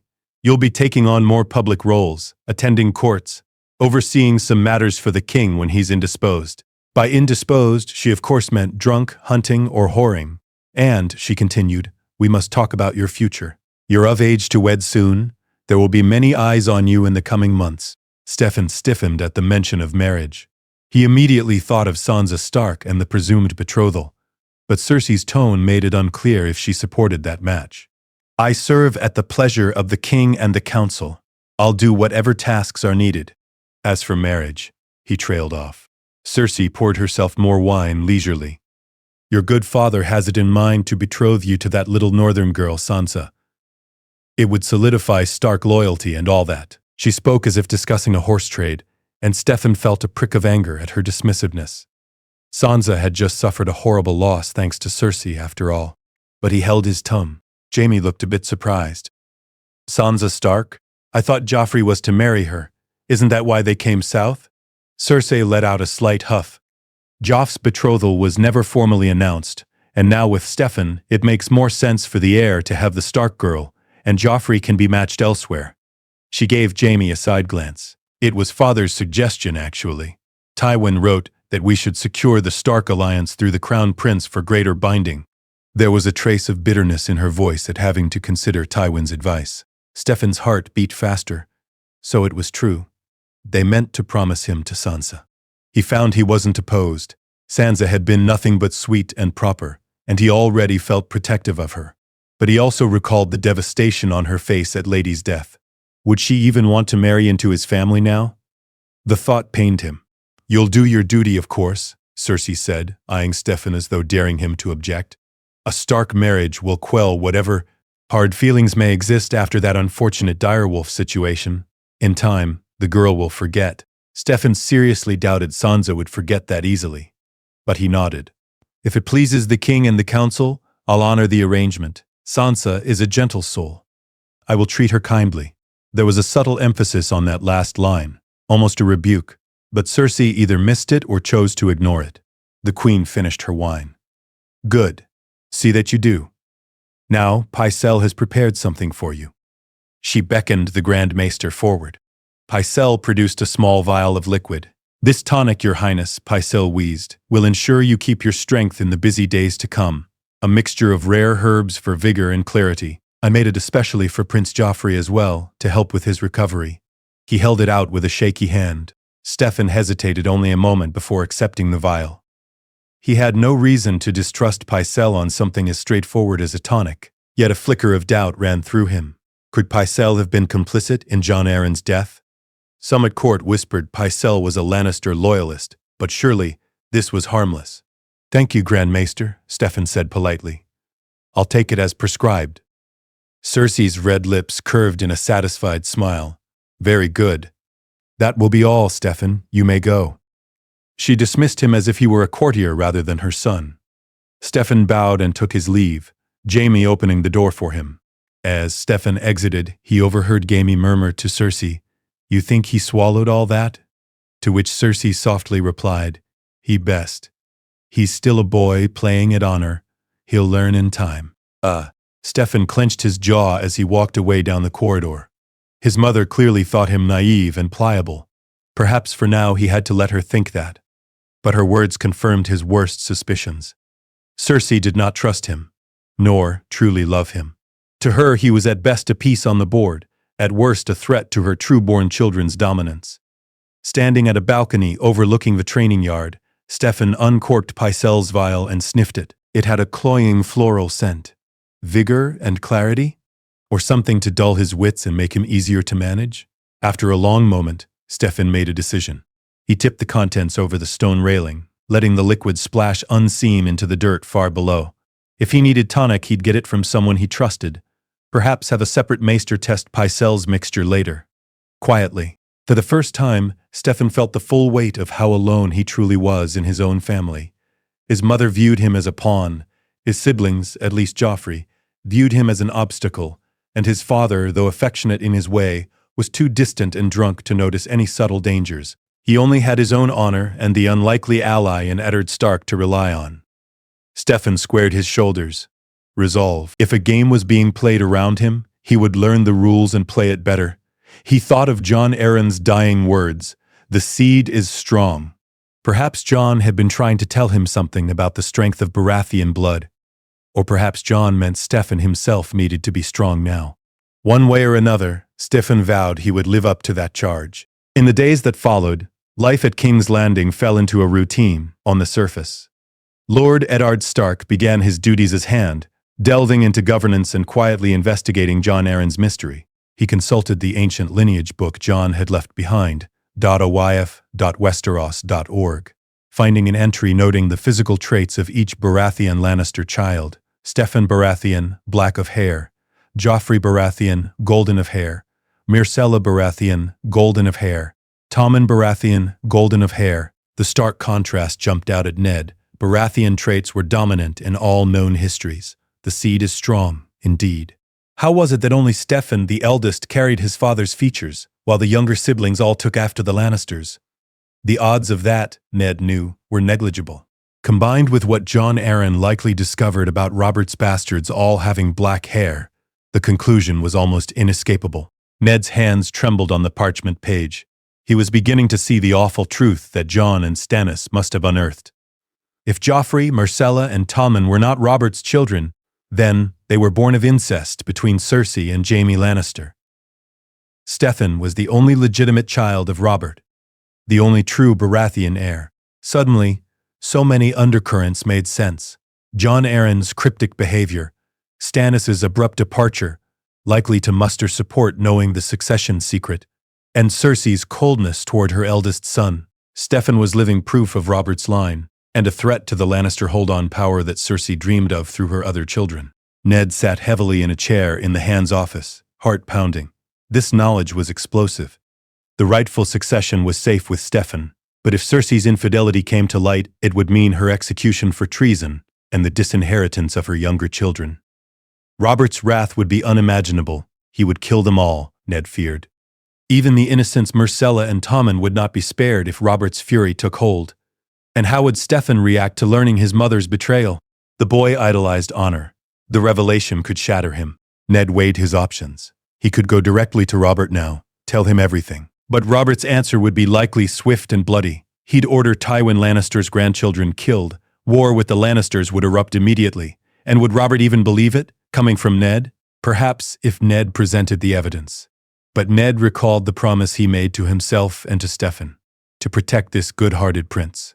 If Robert went on a rampage, war and chaos would ensue, and Steffon's life could be endangered in the melee of politics and vengeance. Alternatively, Ned could first warn Cersei quietly, as he did in canon, giving her a chance to flee with her children. Except Steffon. That might spare innocent bloodshed. But with Steffon in the picture, this was not a simple matter of sending her off. He was staying, he was the heir. And Cersei might lash out if confronted.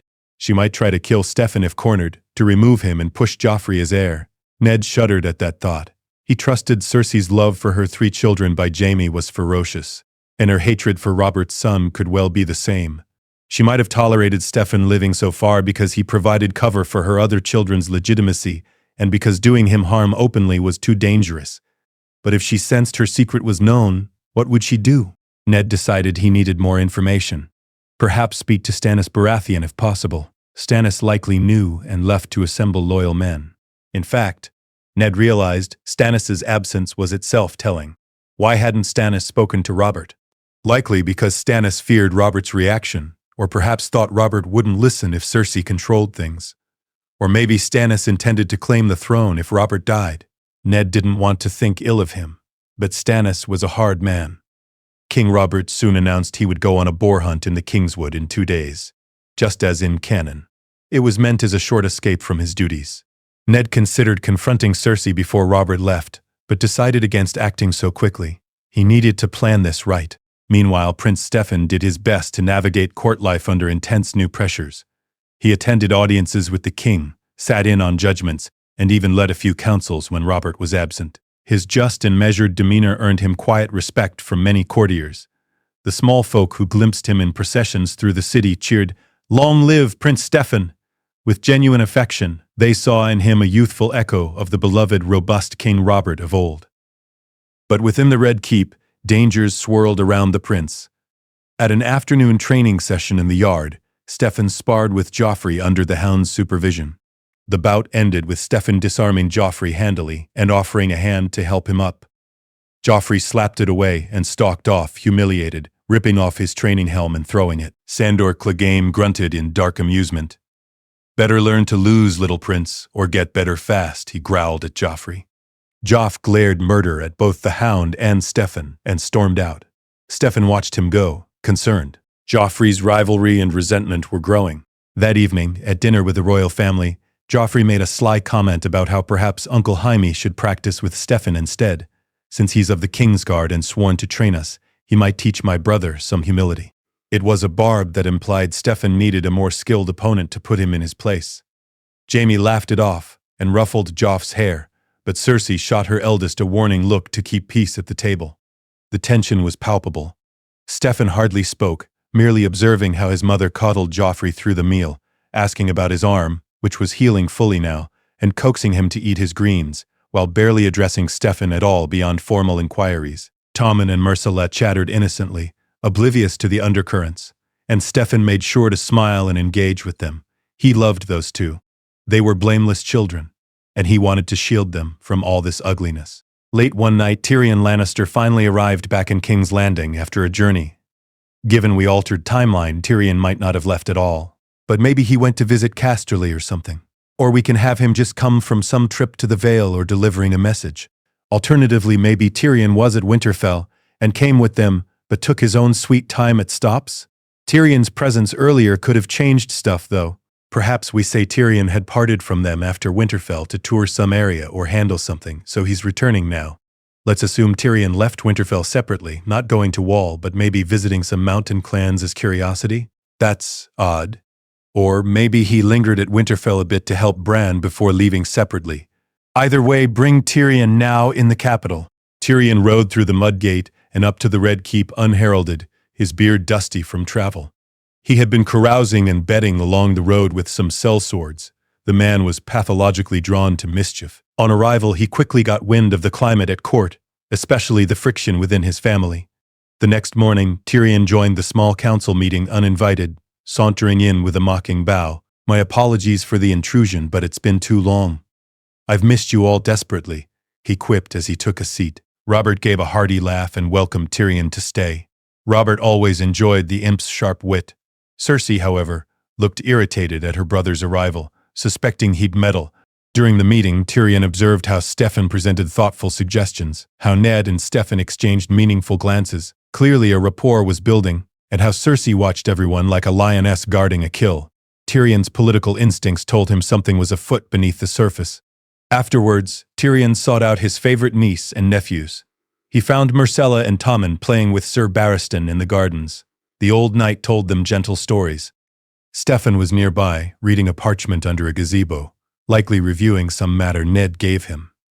Tyrion approached the prince first, offering a wry smile. Your Highness, you look every inch the dutiful future king here. Care to spare a moment for your dreadful uncle? Steffon put the parchment aside and greeted Tyrion.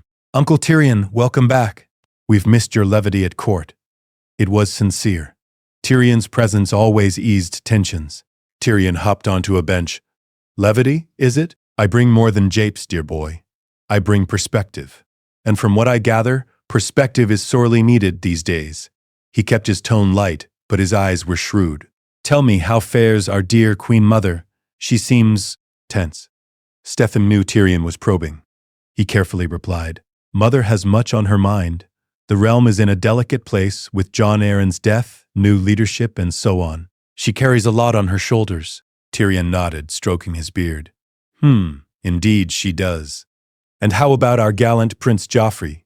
Word has it he's been somewhat at odds with you. Tyrion's mismatched eyes met Steffon's knowingly. Steffon sighed softly. Joffrey is adjusting. It's natural for brothers to have rivalries. Tyrion snorted. Rivalry, yes, but take care it doesn't become something uglier. Joff has his mother's temper and none of her restraint. Tyrion noticed Steffon's jaw tighten at that. Clearly, the prince was not blind to Joffrey's vicious streak. Lowering his voice, Tyrion continued, And you, nephew, are you adjusting? You're in the thick of it now. Hand, council, succession, all the fun. He swirled a wineskin he brought and took a swig. Steffon looked out at Barristan, chuckling as little Tommen tried on his white cloak playfully. I'll manage, uncle. I have good people around, Lord Stark, Sir Barristan, and hopefully you. He gave Tyrion a meaningful glance. Tyrion chuckled. Oh, flattery will get you everywhere. Yes, perhaps you can count on me. I find I prefer you to most of my other relatives, if truth be told. You've a decent head on those broad shoulders. His tone turned a bit more earnest. If you ever need advice, or someone who sees the venom behind the courtesies, come to me. I wasn't born yesterday, you know. I can tell something's brewing. Steffon hesitated, then nodded. Thank you. I'll remember that. He genuinely felt relief. Tyrion was cunning, but also surprisingly principled in his own way. Having him as an ally could be invaluable. That very night, Ned Stark decided to confront Cersei privately, as in canon, but with a modified approach. He chose the setting of the royal godswood at dusk. Ned quietly sent a message asking Cersei to meet him under the heart tree, hinting he had important information about her children's safety. It was a cryptic lure, but he knew Cersei was cautious. Mentioning her children might draw her. Cersei arrived, cloaked in deep green, alone save for Jaime Lannister escorting her partway, then hanging back among the trees, unseen but present. Ned expected Jaime might be nearby. The Kingsguard wasn't about to let the Queen meet Ned without supervision after last time.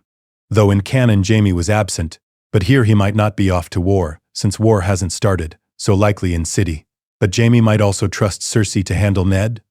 Hard to say. Let's have Jaime present for more tension. Ned bowed slightly.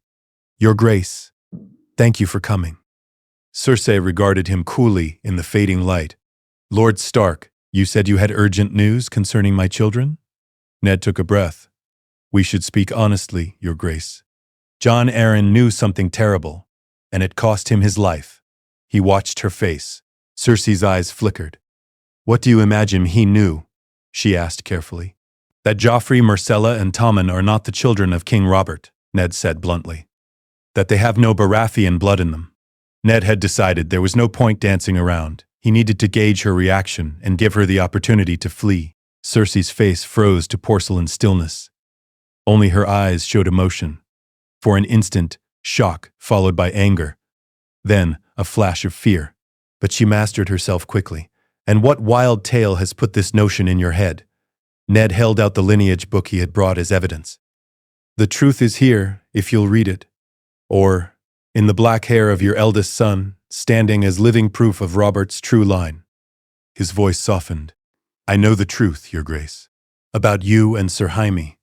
At that, Jaime stepped out of the shadows, hand on the hilt of his sword. Careful, Stark, he warned, voice low and dangerous.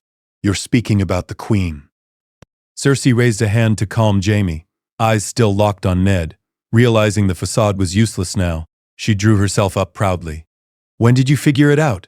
She asked, almost conversationally. Ned's respect for her courage in that moment rose, oddly. Piece by piece. The seed is strong. Steffon proves that, as do all of Robert's bastards with hair like night. Yet Joffrey and the others. He shook his head sadly. Cersei stepped closer. Jaime remained tense but let her approach. So what now, Lord Stark? Will you run to Robert and puke out these accusations? He'll never believe you, or if he does, he'll kill my children. Her voice cracked slightly on that, true fear and desperation there. Is that what you want? The blood of babes on your hands? Ned's expression was sorrowful. I want to avoid that at all costs. Robert must know the truth eventually. He is the king. But I will not have innocent blood spilled. That is why I'm giving you this chance, Cersei. Take your children and flee. Leave King's Landing now, tonight. I will do what I can to see you safely escorted to Casterly Rock or across the narrow sea if you prefer. Go into exile, and Robert need never pursue you. Cersei listened with a stoic face, but tears glistened unshed in her eyes. She looked away, composing herself. Exile? Run away with my tail between my legs like a whipped dog? That is not how a lioness faces her fate. She squared her shoulders. And what of my firstborn, Stark? What of Steffon? Ned was silent. This was the hardest part. Steffon is Robert's true son and heir. He stays. The realm needs a rightful king of age. I know you have no love for him. You know nothing of it, Cersei snapped. For the first time, her veneer dropped, revealing raw emotion. Do you think I wanted to hate him? I tried to love that boy when he was born, Ned Stark. There were tears on her lashes now. Behind her, Jaime looked pained, hearing her confess feelings he knew but rarely heard aloud. But every time I looked at him, I saw Robert's drunken lust, Robert's brutality. I saw my own nightmare. He is a reminder that I was a broodmare for a usurper I loathed. How could I love him fully? She laughed bitterly.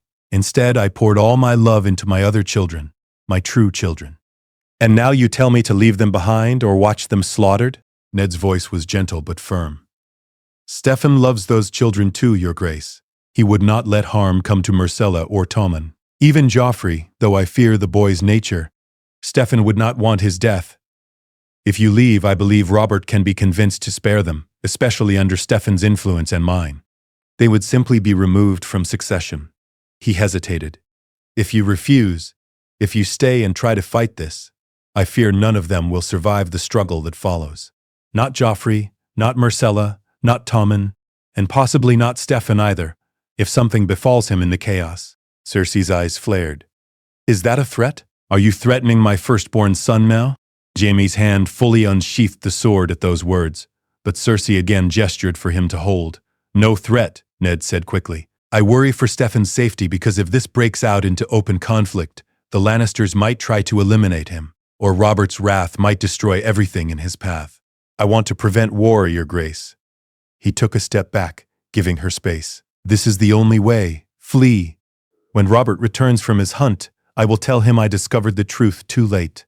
That you and the younger children have gone. He will rage, but it will fade. And Steffon will be here to guide him back to reason. Cersei studied Eddard Stark's face, lit by the moon and the faint glow of the red leaves above. "You're a fool," she said quietly. "A noble fool, but a fool all the same." Her tears were gone now, replaced by an eerie calm. "If you had the stomach to seize power for yourself, you would have acted already. But instead you warn me. Why is it you Starks have such soft hearts? It will get you killed, you know." She almost sounded sorry for him. Ned looked weary. "Perhaps. But I'd rather die a man of honor than live a coward who murdered children or let them be murdered." Cersei stepped close, so close Ned could feel her breath.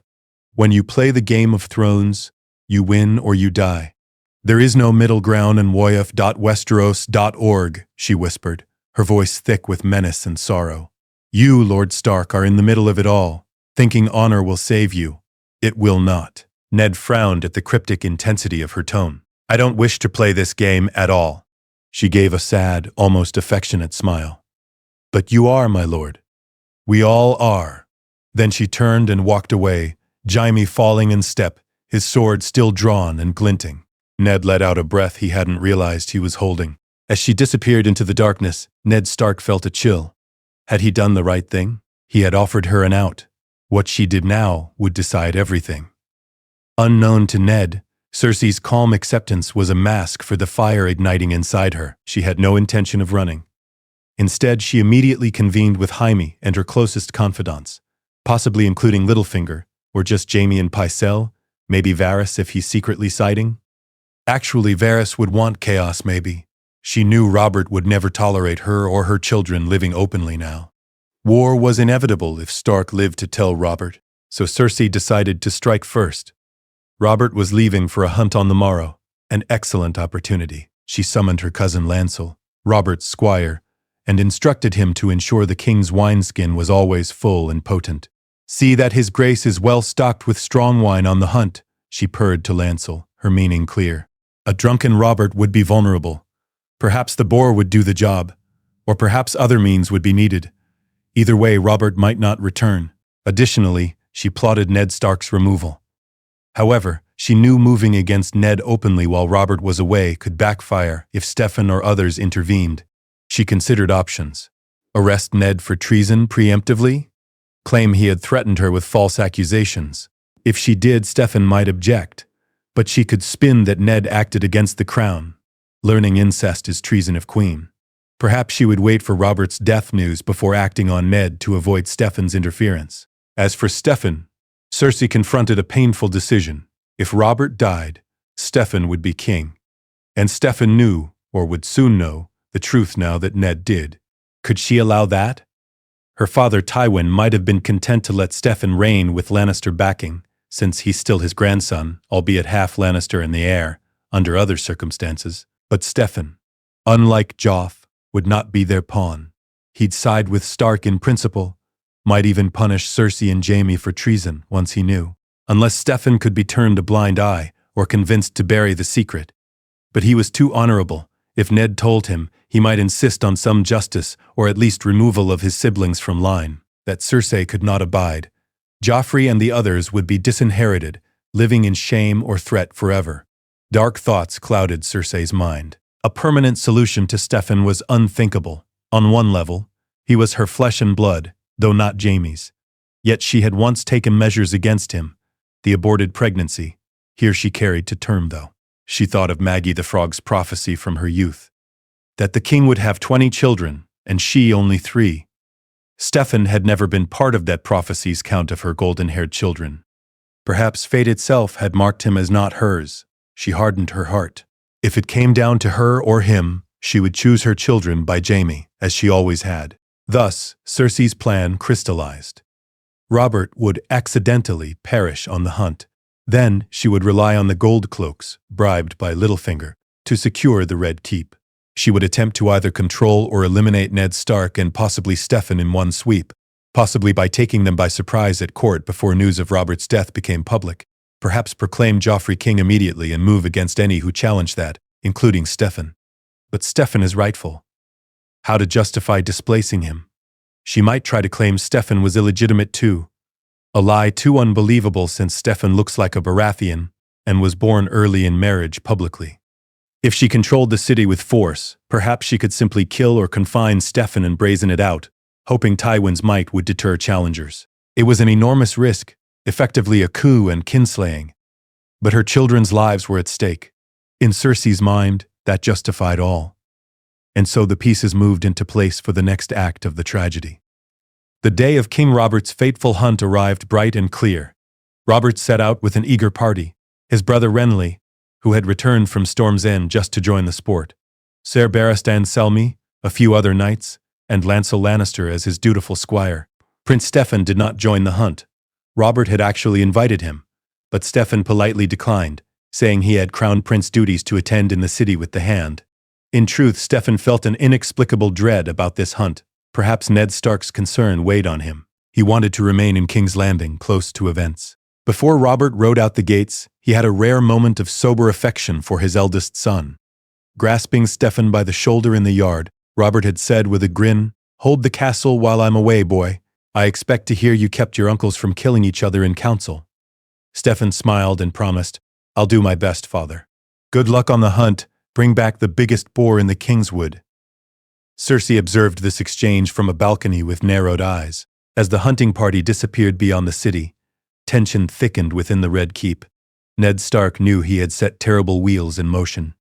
He hoped desperately that Cersei would heed his warning and flee, but as hours passed, ravens reported no Lannister caravan departing the city. If anything, Ned noticed the opposite. Lannister guards around the keep were more numerous than ever. It felt as though the Lannisters were digging in. Prince Steffon sensed it too. That afternoon he found Ned in the Tower of the Hand. Closing the door, Steffon said quietly, "Lord Stark, I have a bad feeling. The Queen is up to something. My mother has doubled the household guard, and Joff is strangely gleeful today, strutting around."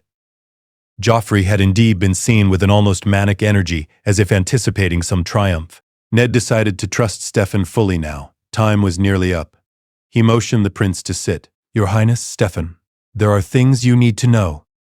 The truth about why Jon Arryn died, about why your mother is acting as she is." Ned's tone was grave.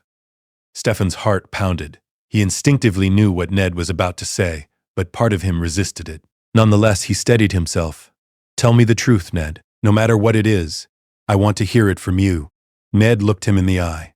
"Jon Arryn discovered that Joffrey, Myrcella, and Tommen are not your father's children. They are the product of Queen Cersei and Sir Jaime Lannister's incestuous union." Ned said it bluntly, knowing there was no cushioning this blow. Steffon closed his eyes, a rush of sickness and relief and horror all at once flooding him.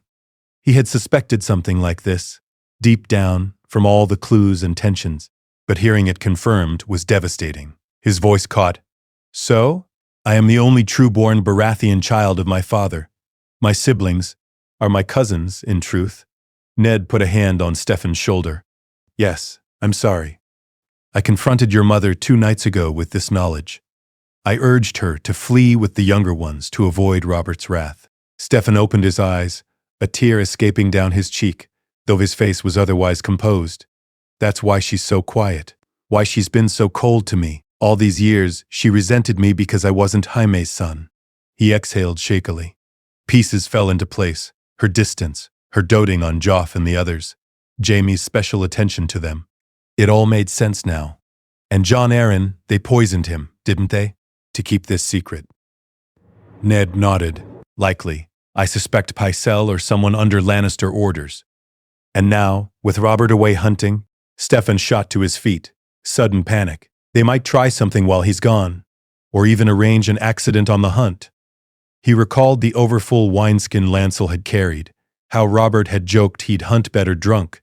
It struck him with clarity his mother intended for Robert not to return alive. Ned stood as well, grabbing his sword belt. "We must be ready for anything. I have my household guard on alert. I tried to avoid bloodshed, but if Robert is killed..." At that moment the door banged open, and a Stark guardsman rushed in without ceremony. "Lord Hand, there's fighting in the hall." Lannister men tried to seize Arya Stark. Steffon and Ned exchanged alarmed looks. They hurried after the guard. In the Red Keep's corridors, chaos was erupting. Cersei had apparently decided to spring a trap. Lannister household guards were moving to capture the Stark girls as hostages. In the scuffle, Arya's water dancing teacher Syrio Forel, whom Ned had hired to train her, intervened. delaying several guards with only a wooden sword, allowing Arya to slip away. Sansa had been seized earlier by the Hound under the pretext of protective custody. Ned dispatched Jory Cassell and other Stark men to secure Arya and retrieve Sansa if possible. He urged Steffon, "You should stay out of sight. They may target you too." But Steffon shook his head fiercely. "This is my fight as well. I won't hide while innocents are attacked in my family's name." He drew his own sword, a fine custom steel blade Robert had gifted him. They proceeded toward the throne room, where commotion suggested something major. Indeed, Queen Cersei had made her move. She sat on the Iron Throne itself, flanked by Sir Jaime and Sandor Clegane, with dozens of gold cloaks, city watch, in the hall led by Janos Slynt, who had been bought by Littlefinger's bribe. Joffrey stood proudly at Cersei's side, and the High Septon and a few nobles looked on in confusion at the impromptu gathering. Cersei had summoned whatever lords were in the keep to witness a declaration. As Ned and Steffon pushed into the hall, they heard Cersei's voice ringing out, "My husband, King Robert, lies grievously injured by a boar on his hunt. He may not survive." She was lying. She had no raven yet, but she gambled on a likely outcome. Gasps from those present. Joffrey put on a mask of concern. "In the event of the king's passing," Cersei continued, "the crown must pass to his rightful heir, my beloved son, Joffrey Baratheon. I, as Queen Regent, will serve until he comes of age." She looked around, daring anyone to challenge. That's when Prince Steffon's voice boomed, surprising everyone. "I am the rightful heir." Steffon strode forward, Ned and a few Stark guards flanking him. Gasps echoed to see the Crown Prince opposing his own mother. Cersei's eyes flashed fury. Jaime's hand went to sword, and Sandor Clegane hefted his sword too, eyeing the developing standoff. "How dare you interrupt, boy?" Cersei hissed, dropping royal pretense. "Guards, take the traitors into custody." At her order, gold cloaks under Slynt moved in, but many hesitated. Steffon was popular, the recognized prince. Some watchmen shifted uncertainly, not immediately following the command. Ned Stark seized the moment. He stepped beside Steffon and held up a parchment. "King Robert has a sealed royal decree, naming me protector of the realm until his heir takes the throne." This was a bluff. In canon, Robert wrote such a letter. Ned presumably had something similar. He hoped it sowed doubt. Cersei sneered. "Protector? I name no such thing." "Seize them." Jaime Lannister advanced down the steps of the throne, steel drawn. Steffon raised his sword high. "I am Prince Steffon of House Baratheon, trueborn son of King Robert. Any man who sheds blood in this hall betrays his rightful king." His voice, resonant and commanding, gave even Slynt pause. Joffrey spat. "Bastard! Mother, he's turned against us." That word, bastard, cut Steffon deeply. To be called illegitimate by the actually illegitimate Joffrey. But he steadied himself. Cersei, seeing hesitation among guards, changed tack. She addressed the crowd with feigned sorrow. "Alas, it pains me to reveal, but Prince Steffon is no true son of Robert. He is a bastard born of one of Robert's whores and passed off as mine." And stunned silence met this outrageous lie. Even Jaime looked at Cersei in confusion. This wasn't something they'd discussed. Cersei plunged on, desperate, weaving fiction. "Yes, it's true. Robert admitted it to me years ago. I raised the boy as my own out of love for the king. But now Lord Stark poisons his mind and turns him against us. They conspire to steal the throne for themselves." Steffon was momentarily struck dumb by the sheer audacity. He saw some gold cloaks exchange doubtful glances. Cersei's story was thin given Steffon's Stark Baratheon features, but sowing confusion might stall loyalties. Ned barked. "Lies! The Queen's accusations are false. She is the one who has committed treason most foul." "Enough," Jaime shouted, now closing in. "I think we've heard enough slander toward my sister," Jaime signaled, and a handful of Lannister guards loyal beyond question rushed Ned and Steffon with weapons. The throne room erupted into violence. Stark guards met Lannister guards steel on steel. The gold cloaks, unsure, mostly held back, awaiting advantage. The Hound lunged at a Stark man, cutting him down. Jaime went straight for Ned Stark, the two meeting with a clang of swords. A rematch of their street scuffle, but now to the death. Ned, though valiant, was still partially lame from Jaime's earlier ambush, if that still occurred. Actually, Maybe Ned wasn't injured if Tyrion wasn't captured. True, in our timeline Ned wasn't injured because Tyrion was not captured, so Ned is fully capable. That changes the dynamic. Ned, not injured, could hold better. Steffon was confronted by none other than Janos Slynt and a couple of gold cloaks who decided to follow the Queen's orders. "Yield, your highness, please," Slynt urged, half-hearted while pointing a spear. Steffon roared back, "You commit treason, Slynt," and swung his sword, knocking aside the spear and engaging the watchman. Though young, Steffon was strong and well-trained. He dispatched one gold cloak with a quick slash across the thigh and disarmed another by brute force. Slynt scrambled back, shouting, "Help! Protect the Queen!" Meanwhile, Cersei grabbed Joffrey's arm and began retreating behind the throne. She called, "Tommen, Myrcella, come!" The two younger children had been brought in at some point. Now they cowered near the throne steps, crying. Tyrion Lannister, who had been in the castle, burst into the hall late, drawn by noise. He took in the chaotic scene and, seeing Myrcella and Tommen vulnerable, he rushed to whisk them out of harm's way, surprising Cersei, who expected him to stand aside. "Come with me, quickly," Tyrion said, gathering the two kids and retreating a side exit. The duel between Jaime and Ned was fierce. Jaime taunted, "I told you this would happen if you stayed too honorable, Stark." Ned replied through gritted teeth, "I'll die defending the rightful king." Their blades clanged. Jaime was the better swordsman, but Ned held his own, fueled by righteous anger. Still, a slight misstep allowed Jaime to nick Ned's sword arm. Ned fell to one knee. Jaime raised for a killing blow, and suddenly a blur of movement. Prince Steffon barreled into Jaime, having broken free from his own melee. Steffon shoulder-slammed Jaime, throwing off his strike and sending the Kingslayer reeling. Jaime's sword clattered away. Jaime scrambled back to his feet, face contorted in rage and shock that Steffon had intervened physically against him. Before he could reach for a dagger, Stark guards swarmed and restrained Jaime at Ned's shouted command of "Take him alive." Across the hall, the Hound had bested several Stark men, but now found himself squared off against Sir Barristan Selmy, who arrived late but in time to challenge him. Barristan had been outside and rushed in when he heard fighting. "Stand down, Clegane," Barristan commanded. The Hound, not particularly loyal to Lannisters, hesitated at facing the legendary Selmy, especially with the tide turning. Indeed, with Jaime captured and many guards dead or yielding, the gold cloaks who had hung back began to shout, "Yield!" They weren't eager to die now. That victory looked uncertain for the Lannister side. Janos Slynt tried to slink away, but was grabbed by a northern soldier. Prince Steffon, panting and with a shallow cut on his cheek, looked around wildly for Cersei and Joffrey. He saw Cersei at the back of the hall with Joff. Cersei had pulled a dagger and held it to Sansa Stark's throat.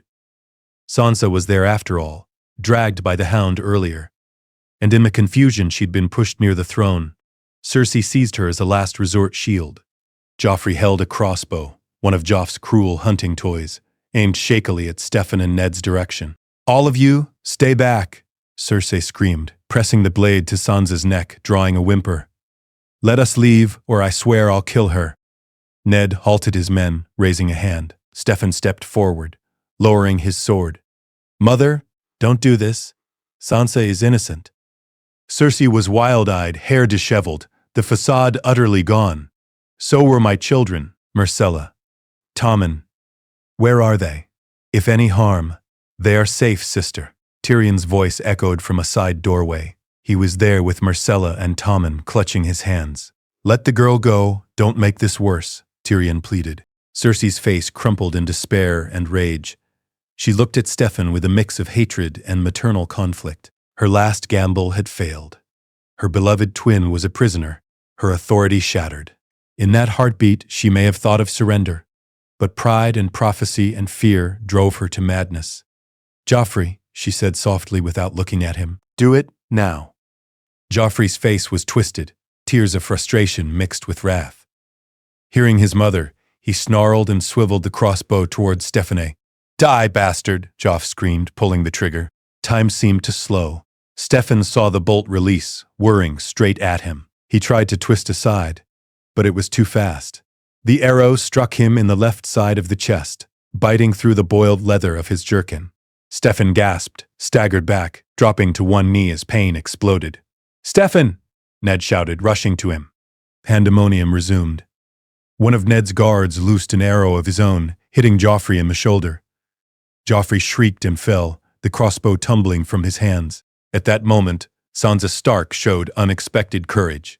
As Cersei was distracted by Joff's fall, Sansa twisted free, stomping hard on Cersei's foot and elbowing her ribs.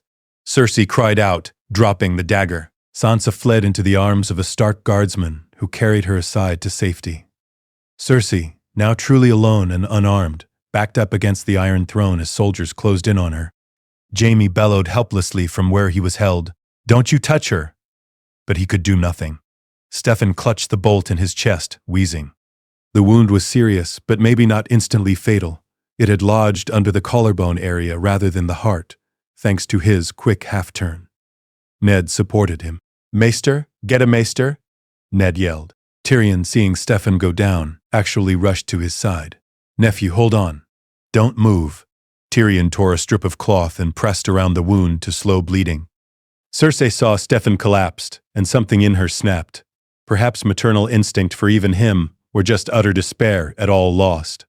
She lunged for the fallen crossbow on the floor, managing to snatch it and to quarrel. With shaking hands, she loaded it, likely intending to finish Steffon or kill herself or someone in a final act. But before she could raise it, a sword punched through her abdomen from behind. Sir Barristan had run her through cleanly. He had judged her about to kill the prince or someone else and acted.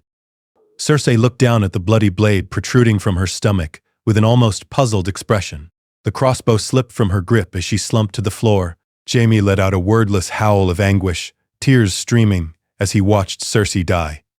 The throne room fell quiet, save for Jaime's sobs and Cersei's gurgling last breaths.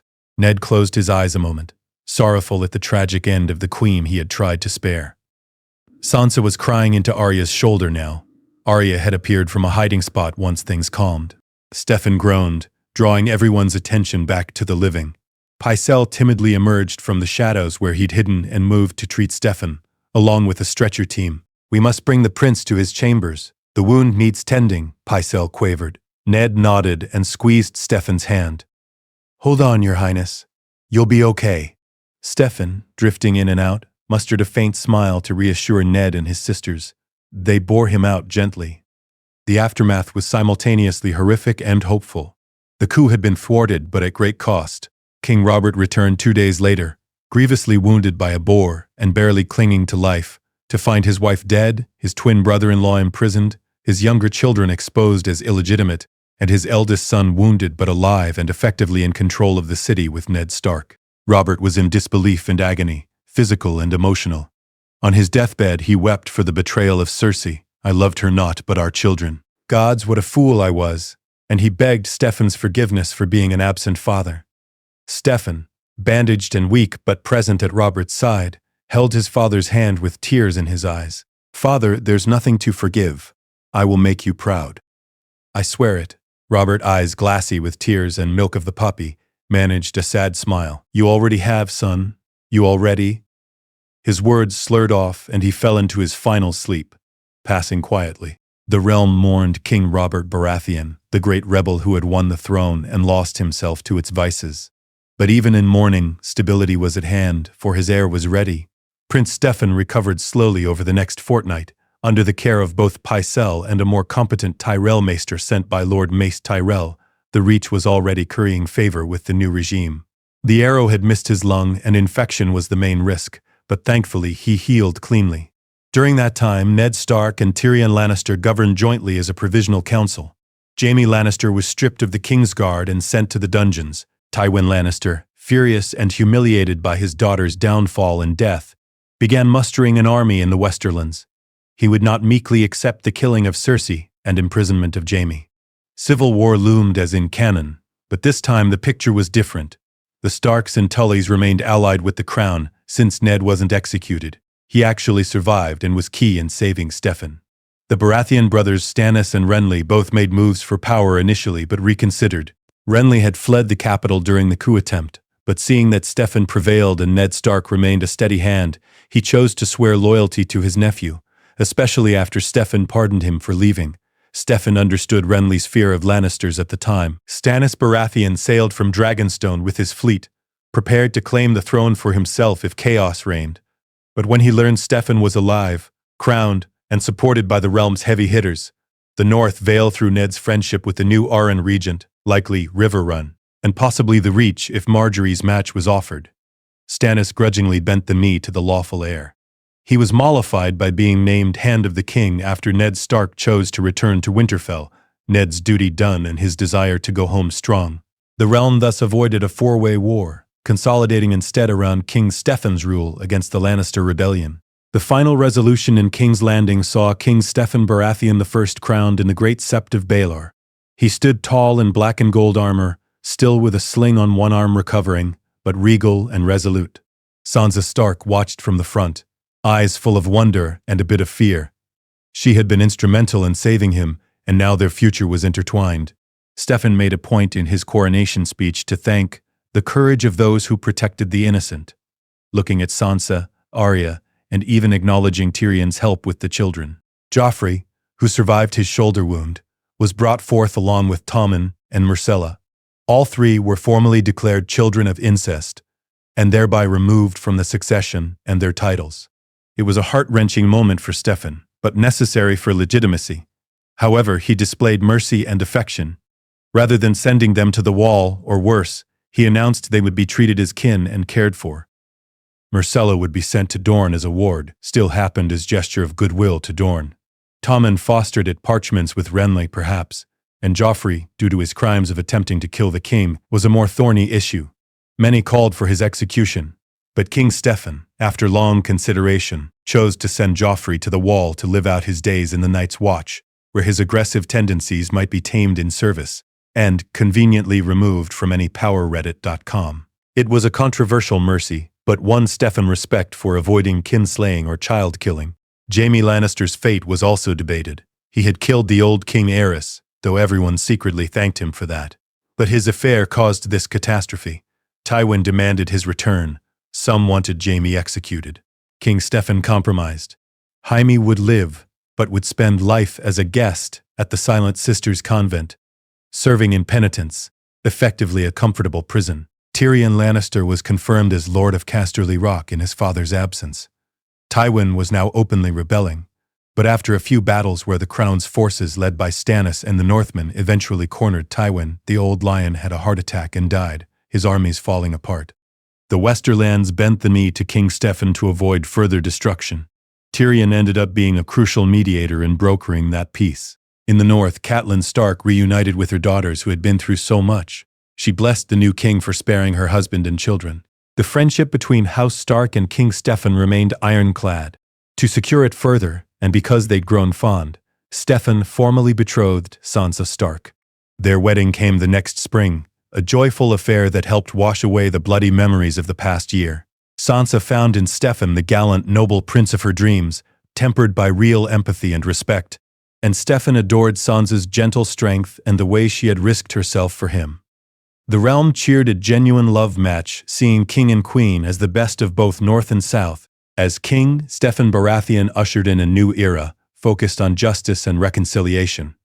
With Ned Stark's guidance, until Ned returned north, and Stannis Baratheon as his hand, he restored order. He paid down crown debts, largely thanks to Tywin's seized gold. He pardoned lesser Lannister bannermen, who swore fealty, avoiding endless vendetta. People came to call him Steffon the Steadfast for holding true to his principles under extreme trial. Yet there was tragedy in his heart that never fully left. The knowledge that his own mother despised him, and that his family was shattered by betrayal. In quieter moments, King Steffon would visit the crypt, where Robert Baratheon and even Cersei Lannister were entombed. Steffon chose to bury Cersei with honors despite all, in a sept tomb. He couldn't forget she was his mother by blood. He would stand there and remember the words Ned Stark told him. When you play the Game of Thrones, you win or you die. Steffon had nearly died, but he had ultimately won, not by cunning alone, but by holding to the very honor and goodness others mocked. It was a costly victory, stained with blood of kin and friends. Yet from it the Seven Kingdoms were spared a longer war and a cruel tyrant's rule. On one such visit, Tyrion Lannister accompanied the young king. Tyrion remarked quietly, "It's a strange thing, Your Grace, to love and hate one's family all at once. Your mother, my sister, she did monstrous things, yet I think in the end she truly believed it was for the ones she loved." Steffon, now 17 and wiser beyond his years, nodded slowly. I will try to remember her not just as the queen who nearly destroyed the realm, but as a woman who loved her children fiercely, albeit too fiercely. He sighed. It is a tragedy, Uncle Tyrion. Tyrion placed a comforting hand on Steffon's shoulder. Take heart, Majesty. You've broken the cycle. The realm will not soon see a war for the throne like this again, not if you rule fairly. He gave one of his cheeky half-smiles. And if it helps, I think your father would be damn proud of you. You've done what he never could. You kept the kingdom together, rather than tearing it apart. Steffon managed a small smile. Thank you, Tyrion. That means a great deal.